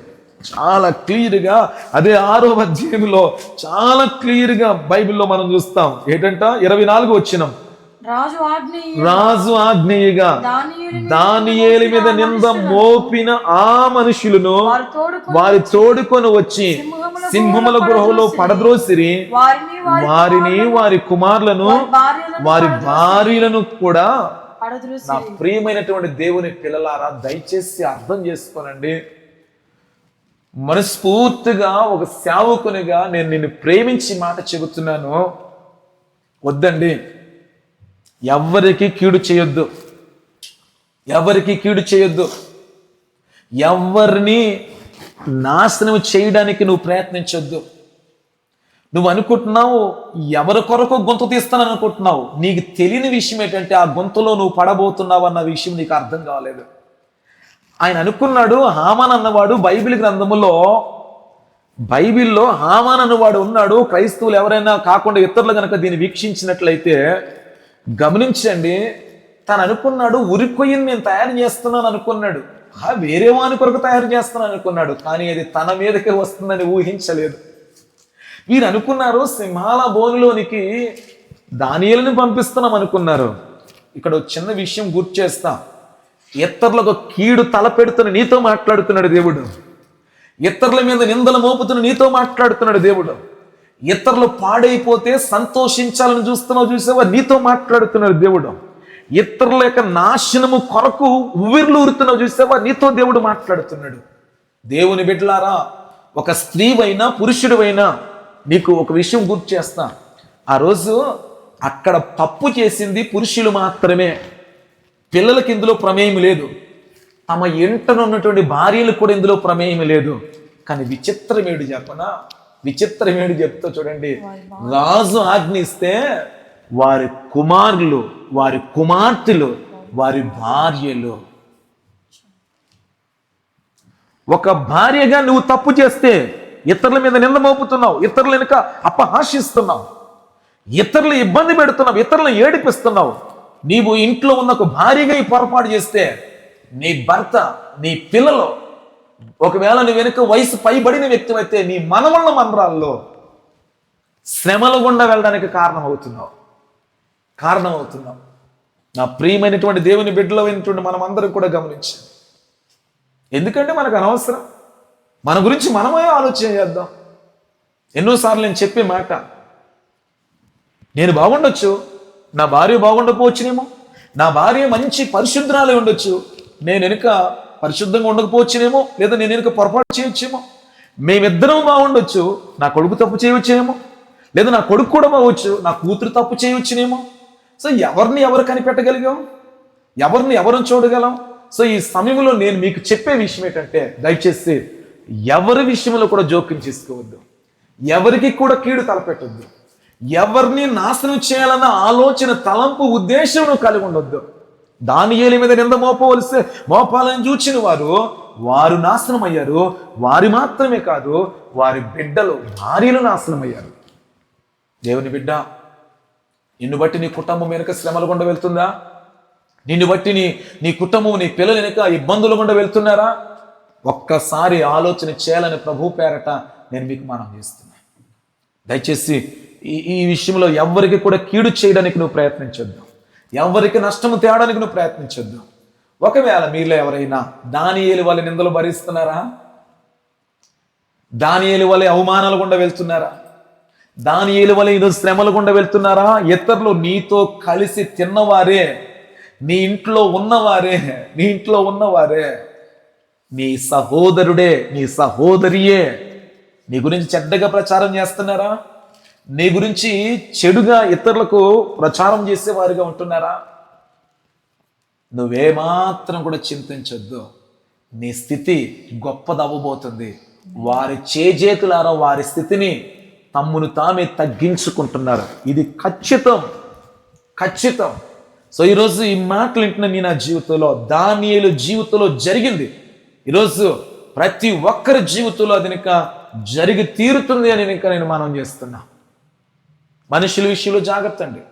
నిందలు మోపేవారు ఉంటారు, అబండాలు వేసేవారు ఉంటారు, నిన్ను పబ్లిక్లో అవమానపరచాలనుకున్న వారు ఉంటారు, నిన్ను నవ్వులు పాలు చేయాలనుకున్న వారు ఉంటారు, నీ స్థితిని తక్కువ చేసి తమ స్థితిని పెంచుకోవాలనుకున్న వారు ఉంటారు. మా సేవకుల్లో కూడా ఎలాంటి వాళ్ళు ఉన్నారు. సేవకుల్లో ఉన్నారు. ఈరోజు ఒక సేవకుడు మరొక సేవకుడిని అణిచివేస్తున్న పరిస్థితులు, నిందలు మోపుతున్న పరిస్థితులు, తోటి సంఘములో ఉన్నవారే ఒకరి మీద ఒకరి నిందలు మోపుతున్న పరిస్థితులు, చాలా దారుణమైనటువంటి మనుషులు ఉన్నారండి మన చుట్టూ ఉన్న సమాజంలో. ఎంత దారుణమైనటువంటి మనుషులు ఉన్నారో ఒక మాట చెప్పనా? దానియేలు మీద నింద మోపారు. న్యాయాధిపతుల గ్రంథం ఒకసారి ఓపెన్ చేయండి. ఈరోజు ఎక్కడ చూసినా ఇదే కనబడుతుంది. ఒక్కసారి వినండి. సొంత భార్య భర్త మీదను, సొంత భర్త భార్య మీదను, సొంత తల్లిదండ్రులు బిడ్డలను, సొంత బిడ్డలు తల్లిదండ్రులను పబ్లిక్లో అవమానాల గుండా తీసుకొని వెళ్ళి, శ్రమల గుండా తీసుకొని వెళ్ళిన వారు లేకపోలేదు. చూడండి, ఒకసారి చిన్న సందర్భాన్ని చూసుకొని మనం ముందుకు వెళ్దాం. ఓ రోజున సంసోను మీద తాను కట్టుకున్న భార్యనే, మరో సందర్భం కూడా చూస్తాం, తన భార్య మీద ఒక భర్త కూడా ఇలాంటి పరిస్థితులు చేశాడు. సరే, ముందు దీన్ని ధ్యానం చేసుకుందాం. న్యాయాధిపతుల గ్రంథం 14వ అధ్యాయము 16వ వచనం. కాబట్టి సంసోను భార్య అతని పాదముల యొద్ద పడి ఏడ్చుచు, నీవు నన్ను ద్వేషించితివి గాని ప్రేమింపలేదు, నీవు నా జనులకు ఒక విప్పుడు కథ వేసితివి, దాన్ని నాకు తెలుపవైతివి అనగా, నా తల్లిదండ్రులకైనను దాన్ని తెలపలేదు, నీకు తెలుపుదునా అనినప్పుడు, ఒక్క నిమిషం జాగ్రత్తగానండి. ఆ పై వచ్చిన చూస్తే 7వ దినమున వారు సంసోను భార్యతో ఇట్లనిరి, నీ పెరిమిటి ఆ విప్పుడు కథ భావమును మాకు తెలుపునట్లు అతని లాలన చేయుము, లేని ఎడల మేము అగ్ని వేసి. ఎవరు కీడు చేస్తున్నారు? ఇక్కడ భార్య భర్త కీడు చేస్తుంది. ఎంత మంది లేరండి ఇలాంటి వాళ్ళు? కట్టుకున్న భర్తలే తమ భార్యలకు కీడు చేసిన వారు, కట్టుకున్న భార్యలే తమ భర్తలకు కీడు చేసిన వారు. అందుకే కాబోలు యేసయ్య అంటాడు, మనుషులను గూర్చి జాగ్రత్త పడుడి అన్నాడు. మనుషులను గూర్చి జాగ్రత్త పడండి అన్నాడు. ఎంతటి పరిస్థితి ఆలోచన చేయండి. సొంత భార్య, పక్కన వాళ్ళు ట్రైనింగ్ ఇస్తున్నారు. సంసార జీవితంలో కొనసాగుతున్నటువంటి బిడ్డలకు నేను చెబుతున్న మాట, నీకు ట్రైనింగ్ ఇచ్చిన వాళ్ళు బాగుంటారు. వారు తమ భార్యలు, వారు తమ భర్తలు హ్యాపీగా ఉంటారు. వాళ్ళ మాటలు విని నీ భార్య విషయంలో, నీ భర్త విషయంలో, లేదా కొడుకులుగా కూతురులుగా మీ తల్లిదండ్రుల విషయంలో ఒకసారి గనక ఏమాత్రమో అనాలోచనతో గనక ఉంటే, నీకు ఎవడైతే సలహా ఇచ్చాడో, నీకు ఆమె అయితే సలహా ఇచ్చిందో, ఆమె తన భర్తతో మంచిగా ఉంటుంది, ఆయన తన భార్యతో మంచిగా ఉంటాడు. నష్టపోయేది నీ భర్త, నష్టపోయేది నీ భార్య, నీ జీవిత. ఇటు చూడండి, కట్టుకున్న భార్య ఏం టాక్టిక్స్ వాడుతుందండి, కుయుక్తి వాడుతుంది. ఆమె ఏం కుయుక్తి వాడుతుంది? ప్లాన్ చెప్పిందా? చిన్న మాట గుర్తు చేస్తాను ఇక్కడ. వాళ్ళు వచ్చి ఇలాగ అడుగుతున్నారయ్యా, నేను కట్టుకున్న భర్తే కదా. ఒక్క మాట సంశయంతో చెబితే, సంసను ఒక్కసారి యుద్ధ భూమిలో దిగితే అలాంటి వాళ్ళు 100 మంది వచ్చిన విజయం వెనక ఇతనికే దక్కుతుంది.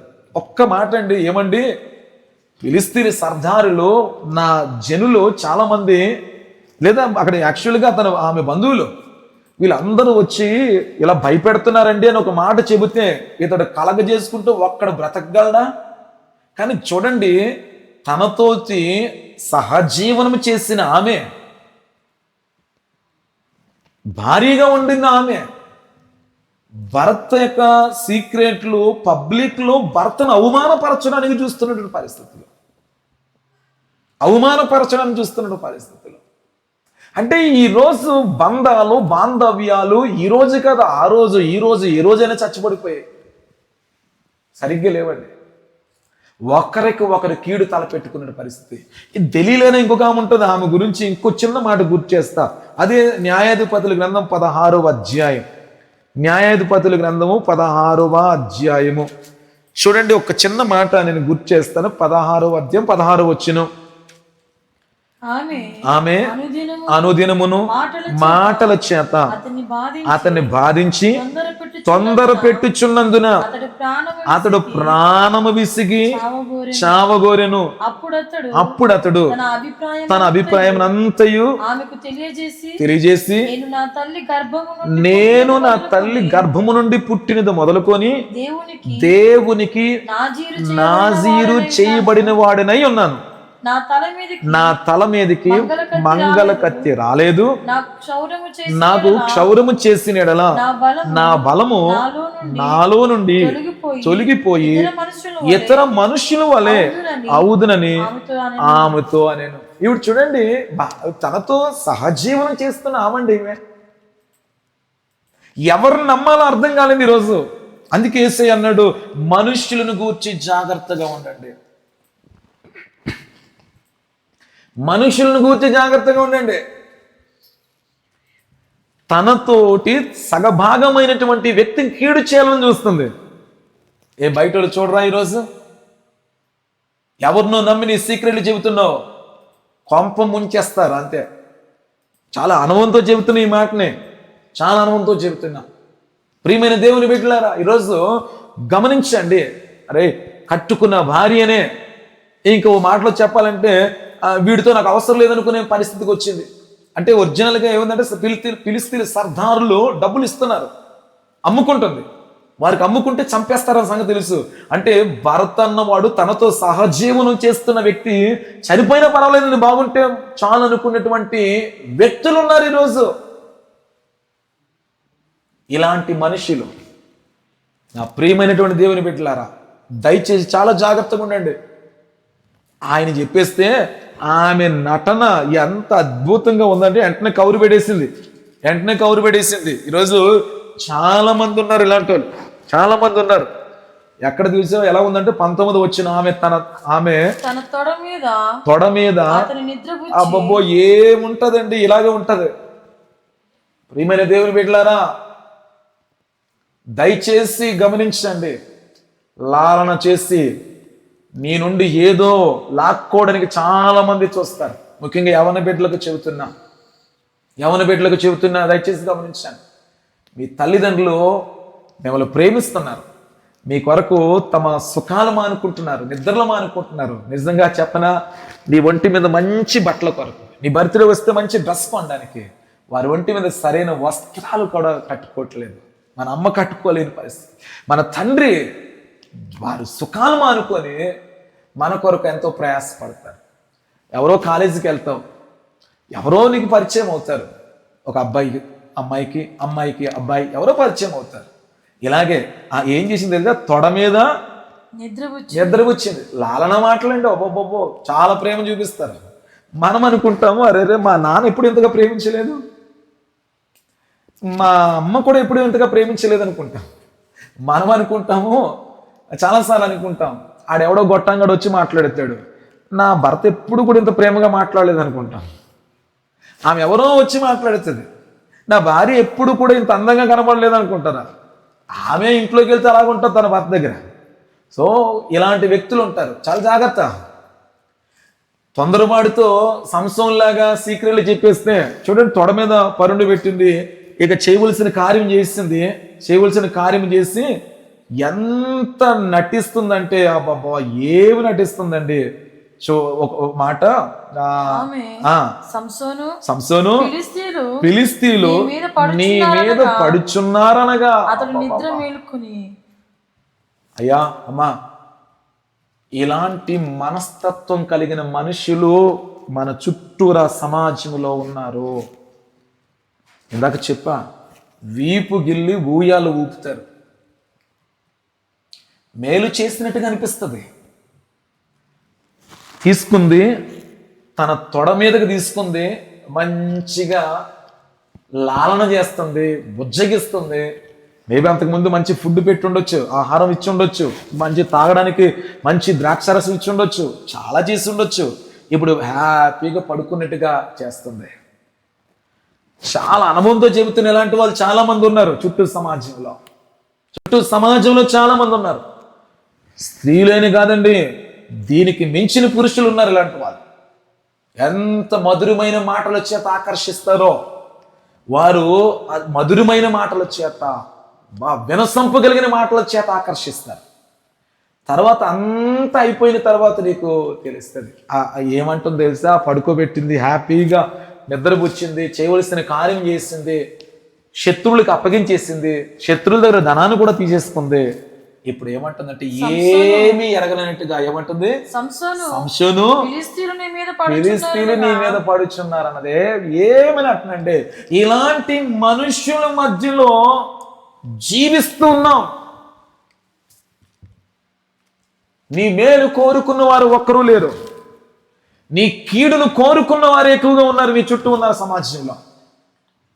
ఓ విషయం చెప్పనా, నీ వల్ల వారికి అవసరము లేదనుకుంటే దాని అర్థం నీ అవసరము తీరిపోతే చెత్త బుట్టలో చెత్త కాగితం వేసినట్లుగా తీసి పడేస్తారు.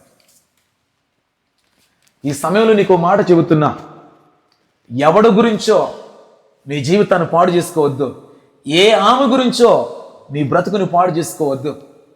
వాళ్ళ మాటలు నమ్మి నీ పచ్చని సంసారంలో నీ భార్య నీ భర్త విషయంలో ఎక్కడ కూడా ద్రోహమును తలపెట్టే పరిస్థితులు ఉండొద్దు. ఎవరో ఈరోజు ఏమీ లేదండి, నీ వల్ల వారి అవసరం తీరిపోతే అయిపోయింది. ఈమె అదే చేసింది, దెలీలా అదే చేసింది. ఇది కాకపోతే ఇంకోటి అనుకుంది, డబ్బే ప్రాముఖ్యం అనుకుంది. ఈరోజు కూడా ఇలాంటి మనుషులు చూస్తున్నామండి. వారు ప్రేమించి పెళ్లి చేసుకుంటున్నారు. ఎంతమంది ఈరోజు స్త్రీలు తమ భర్తలు చంపుతున్నారు, ఎంతమంది ఈరోజు భర్తలు తమ భార్యలు చంపుతున్నారు. పైపెచ్చి ప్రేమించి పెళ్లి చేసుకున్నారు, ఎంతో ఐక్యతగా ముందు కొనసాగిన వారు. సో ఒకరికొకరు కీడు చేసుకునేటువంటి పరిస్థితులు చూస్తున్నాం. చాలా దారుణమైనటువంటి పరిస్థితులు అంటే ఒకసారి చూద్దాం మాటలు, మనుషులు ఎలాగున్నారంటే మాటను చూద్దాం. నేను దయచేసి నాతో కలిసి ఇర్మియా గ్రంథం 9వ అధ్యాయం ఒకసారి తీయండి. ఇర్మియా గ్రంథం, పరిశుద్ధమైన బైబిల్ గ్రంథంలోంచి ఇర్మియా గ్రంథము 9వ అధ్యాయం. మనుషులు ఇలాగే ఉన్నారు, మనం కానుకోవాలి. 3వ వచనం, త్రొక్కి వంచినట్లు అబద్ధమాడుటకై వారు తమ నాలుకలను వంచెదురు, దేశములో తమకున్న బలమును నమ్మకముగా ఉపయోగపరచరు, నన్ను ఎరుగక ఈయనండి కీడు వెంట కీడు చేయుచు ప్రవర్తించుచున్నారు. ఇప్పుడు 4వ వచనం అన్నాడు, మీలో ప్రతి వాడును తన పొరుగువాని విషయమై జాగ్రత్తగా ఉండవలను.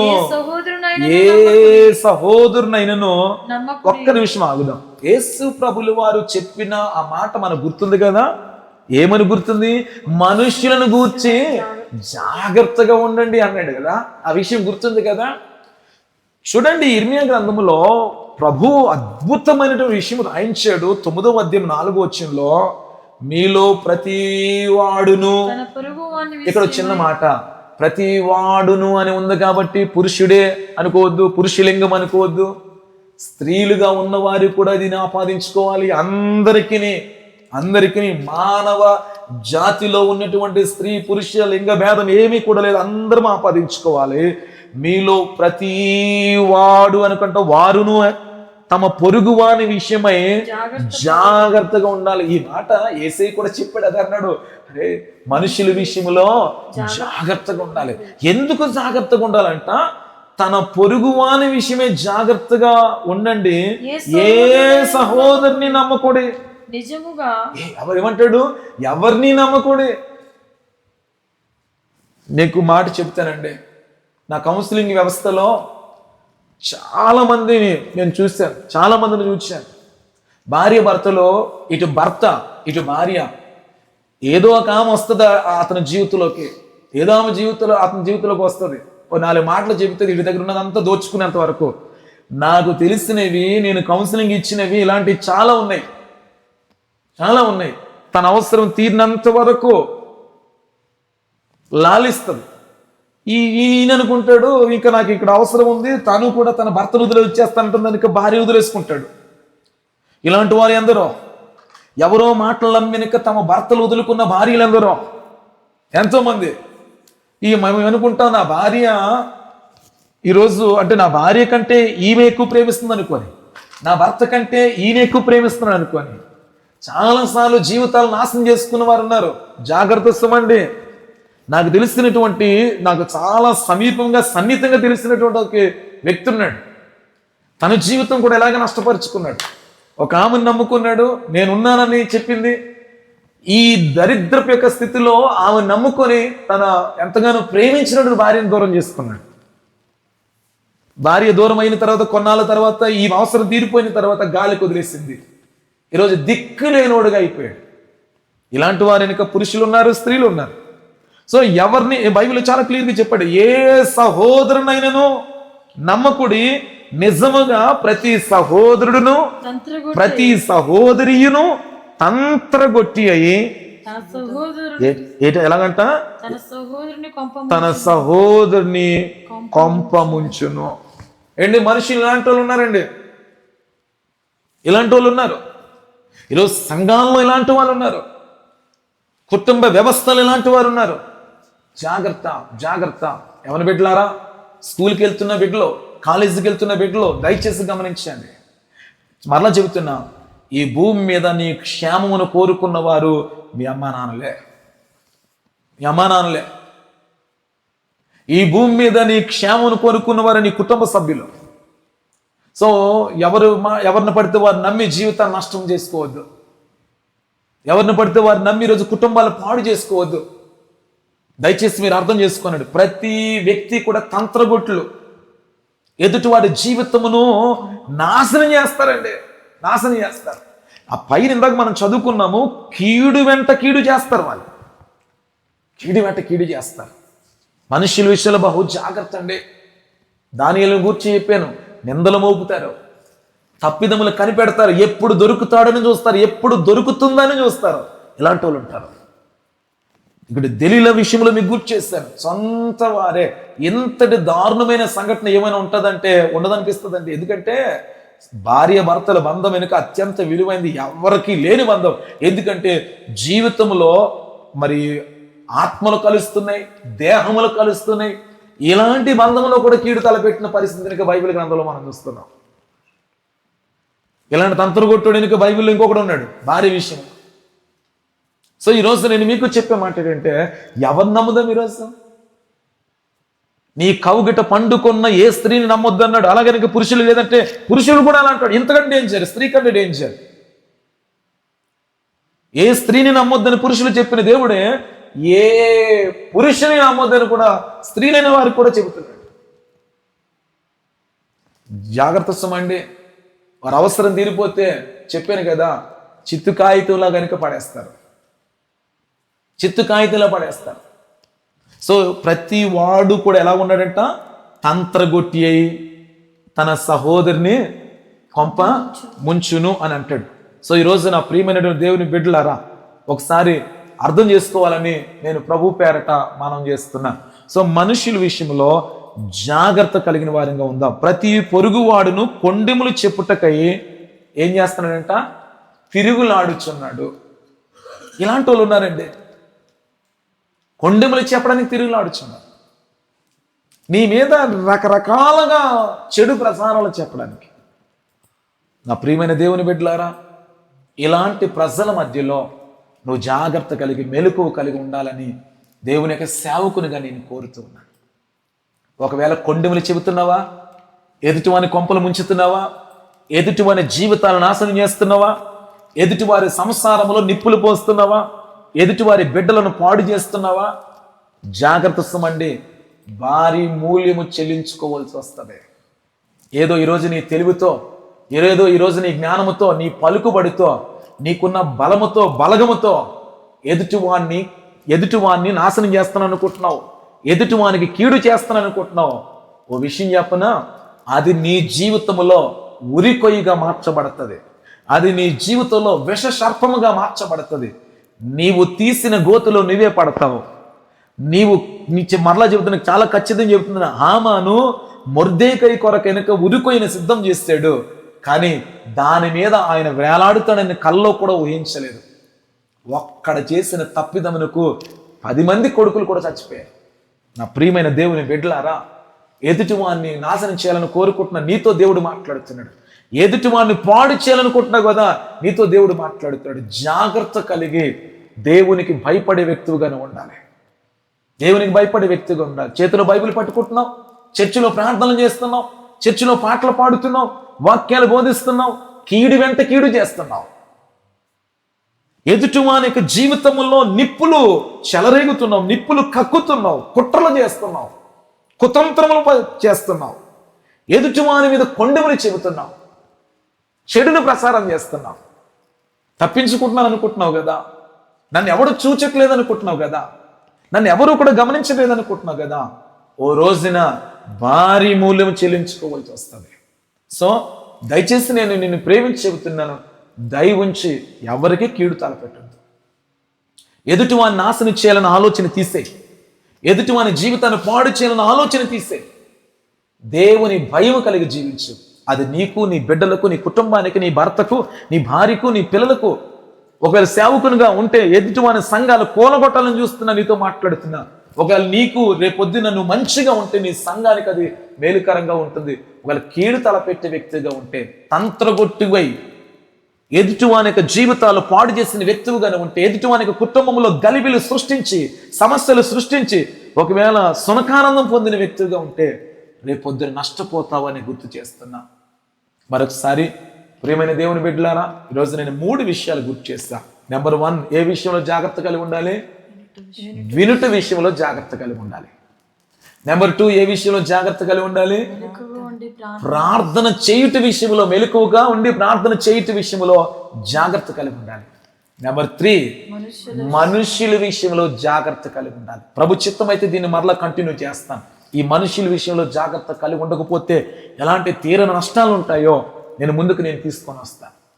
సో ఆ రోజు ఇంకా సంసోను అజాగ్రత్త వలన, అంతవరకు ఎప్పుడు కూడా చెప్పని విషయం చెప్పుట వలన తీరని భయంకరమైన నష్టం తెచ్చుకున్నాడు. నా ప్రియమైన దేవుని బిడ్డలారా, బహు జాగ్రత్త కలిగిన వారిగా ఉందా. ఎలాంటి అనాలోచనతో ఉండద్దు. దేవుడు వాక్యంలో చెప్పాడు, ఆయన చెప్పిన జాగ్రత్తలు పాటించకపోవటం వల్ల ఆదాము హవ్వల జీవితం ఏ రీతిగా నష్టములు గుండా వెళ్ళిందో నీకు తెలుసు కదా. ఈరోజు దేవుడు నీతో నాతో మాట్లాడుతున్న ఈ మాటల విషయంలో జాగ్రత్త కలిగిన వ్యక్తిగా లేకపోతే భయంకరమైన నష్టములు మన జీవితంలో తెచ్చుకునే వారిగా ఉంటాము. కాబట్టి ఈరోజు మెలకువ కలిగి బహు జాగ్రత్త కలిగి ఉండాలని ప్రభు పేరట నేను మీకు మనవి చేస్తున్నా. వినుట విషయంలోను, ప్రార్థన చేయటి విషయంలోను, మనుషుల విషయంలోను మనమందరము కూడా జాగ్రత్త కలిగి ఉండినట్లుగా పరిశుద్ధాత్మ దేవుడు మనకందరికీ సహాయం చేయునుగాక. ఆమేన్. కళ్ళు మూసుకుందాం, ప్రార్థన చేద్దాం. చిన్న మాట, ప్రార్థన చేయక మునుపు ఎవరైతే లైవ్లో వీక్షించే వారిగా ఉంటూ ఉన్నారో, మీరు ప్రార్థన అవసరతలను కొరకు మీరు మాకు చేస్తున్న మెసేజ్లు మేము చదువుతున్నాం, దాని కొరకు మేము ప్రార్థన చేస్తున్నాం. ఒకవేళ మీ పేరును మేము ప్రస్తావించుకొనలేకపోయినను తదుపరి ఎవరెవరు దేని కొరకైతే మరి ప్రార్థన విన్నపం కోరారో వాటి విషయమై మేము ఖచ్చితంగా ప్రార్థన చేస్తున్నాం. అలాగే అసభ్యకరమైన మెసేజ్లు పెట్టేవారు కూడా ఉంటున్నారు. వారి మార్పు కొరకు కూడా, వారి యొక్క ఆధ్యాత్మిక ఎదుగుదల కొరకు, లేదా వారి భౌతికమైన ఎదుగుదల కొరకు కూడా మేము ప్రార్థన చేస్తున్నాం. బాగుండాలి, మీరంతా బాగుండాలనే ఆశ మాకుంది. సో మీ ప్రార్థన అంశాలు ఏదైనా ఉంటే స్క్రీన్ మీద కనబడే నెంబర్కి వాట్సాప్లో మీరు మెసేజ్ చేయొచ్చు. ఖచ్చితంగా మీ కొరకు ప్రార్థన చేయడానికి మేము సిద్ధంగా ఉన్నాము అని ప్రభు పేరట మీకు మనం చేస్తున్నాం. ఇది మీకు ఆశీర్వాదకరంగా ఉన్నట్లయితే మా యూట్యూబ్ ఛానల్ సబ్స్క్రైబ్ చేసుకోవాల్సిందిగా మనం చేస్తున్నాం. ఇతరులకు పరిచయం చేయండి. ఇదేదో మమ్మల్ని మేము ప్రమోట్ చేసుకోవడానికి కాదు. మీరు పొందుకున్న దీవెన, మీరు పొందుకున్న ఆశీర్వాదం, మీరు పొందుకున్న వాక్య అనుభవం ఇతరులకు మీరు తెలియజేయాలని ఆశ కలిగి ఉంటేనే తప్ప వేరే ఉద్దేశం ఏం కాదు. సో ఈ విషయంలో మీరు ఈ మాటను కాస్త విజ్ఞతతో మరి అంగీకరించాలని కూడా మనం చేస్తున్నాం. సో మీ కొరకు మేము ఖచ్చితంగా ప్రార్థన చేస్తున్నాం. మీ ప్రార్థనలో కూడా మా పరిచర్య కొరకు, దేవుడు మాకు ఇచ్చినటువంటి భారము కొరకు ప్రార్థన చేయాలని కోరుతూ ఉన్నాం. తల వంచుదాం, కళ్ళు మూసుకుందాం, ప్రార్థన చేద్దాం. తల వంచి కళ్ళు మూసుకుందాం, ప్రార్థన చేద్దాం. సకల ఆశీర్వాదములకు కారణభూతుడు అయినటువంటి మా ప్రభువా, నీకు వందనాలు చెల్లిస్తున్నాం. ప్రభువా, మరి ఈ దినము నీ వాక్యము ద్వారా మా అందరితో మీరు మాట్లాడారు. లైవ్లో వీక్షించిన ప్రతి ఒక్కరితో కూడా మీరు మాట్లాడారు. యేసు ప్రభువా, మేము ఈ లోకములో ఎలాంటి జాగ్రత్తలు కలిగి నడుచుకోవాలో, తద్వారా మా కుటుంబములను ఏ రీతిగా కట్టుకోవాలో, మా సంఘాలను మేము కలిగి ఉన్నటువంటి స్థితిగతులను ఏ రీతిగా భద్రపరుచుకోవాలో, కట్టుకోవాలో ఈ వాక్యం ద్వారా మాతో మీరు మాట్లాడారు. విత్తబడిన ప్రతి మాట, నీ మాటలు విన్నవారి అందరి హృదయాల్లో కార్యరూపం దాల్చారు. ప్రభా, మరి అయోగ్యుడినైన నన్ను కూడా ఈ దినము మీరు ఏర్పరచుకొని, దేవా, మరి నాతో మీరు మాట్లాడారు, ఇక్కడ ఉన్న వారితో మీరు మాట్లాడారు, లైవ్లో వీక్షించిన వారితో మీరు మాట్లాడారు. దేవా, మరి మీ మాటలు వినివారు మాత్రమై ఉండకుండా దాన్ని గ్రహించి దాని ప్రకారంగా నడుచుకొని మా జీవితంలో కట్టుకున్నట్లో బహు జాగ్రత్త కలిగి నడవడానికి కృప చూపించి నడిపించాను. దేవా, మరి ఎంతోమంది లైవ్లో ఉన్నవారు ప్రార్థన విన్నపాలు కోరి ఉన్నారు. ఎవరెవరైతే ప్రార్థన విన్నపాలు కోరారో ప్రభువా, వారి యొక్క మనవులు ఆలకించమని అడుగుతుంటున్నాం. కొంతమంది ఎగ్జామ్స్ కొరకే సిద్ధపడుతున్నారు.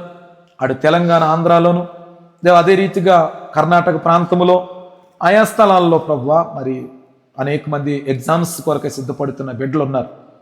మీరే ప్రభువా చక్కటి జ్ఞానం చేత, ఆరోగ్యాల చేత వారు రాస్తున్న ఎగ్జామ్స్లో, రాయిపోతున్న ఎగ్జామ్స్లో మీ కృప, మీ జ్ఞానం ఇచ్చి దేవ, మరి చక్కని యొక్క రిజల్ట్స్ కొరకై వారిని సిద్ధపరచమని అడుగుచుంటున్నాం.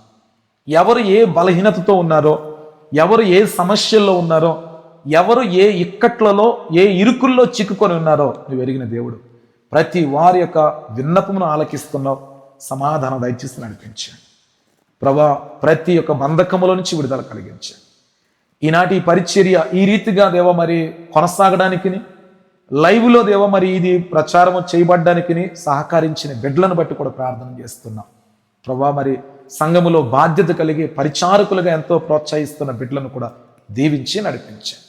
వాక్యం విన్న ప్రతి వారిని కూడా మీ ఆత్మచేత బలపరిచి తగి జాగ్రత్తలు కలిగి ఆత్మీయ స్థితిని, ఆత్మీయ కుటుంబాల జీవితాలను, భౌతిక జీవితాలను సరైన క్రమములో కట్టుకోవడానికి ప్రతి ఒక్కరికి కూడా ఆత్మజ్ఞానము దయచేసి నీ కృపలో బలపరిచి నడిపించి ఆదరిస్తారని నమ్ముతూ, మరలా మీ చిత్తమైతే, మీ రాకడ ఆలస్యమైతే మరొక మారు ఈ రీతిగా ఈ లైవ్ సమక్షంలో మేమందరం కూడా కలవడానికి కృప చూపిస్తారని ఆశిస్తూ యేసు నామమున అడిగి వేడుకుంటున్నాం మా పరమ తండ్రి.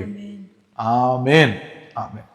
మన పరమ తండ్రి అయిన దేవుని యొక్క ప్రేమయు, మన ప్రభు అయిన యేసుక్రీస్తు యొక్క కృపయు, పరిశుద్ధాత్మ యొక్క అన్యోన్య సహవాసం సన్నిధి వాక్యమిన్న మనకును, లైవ్లో వీక్షించిన వారికి, ఈనాటి పరిచయలో సహకారం అందించిన ప్రతి వారికి, సర్వలోకంలో ఉన్న పరిశుద్ధులందరికీ ఆయన యొక్క సమాధానం, శాంతి, నెమ్మది తోడై నడిపించి, ఆదరించి, కరుణించి ఈ దుష్ట లోకములో జీవిస్తున్న మనలందరినీ కూడా అతి జాగ్రత్తలో ఉండిలాగిన పరిశుద్ధాత్మ దేవుడు స్థిరపరిచి, నడిపించి, ఆదరించి, కరుణించునుగాక. ఆమేన్. ఆమేన్.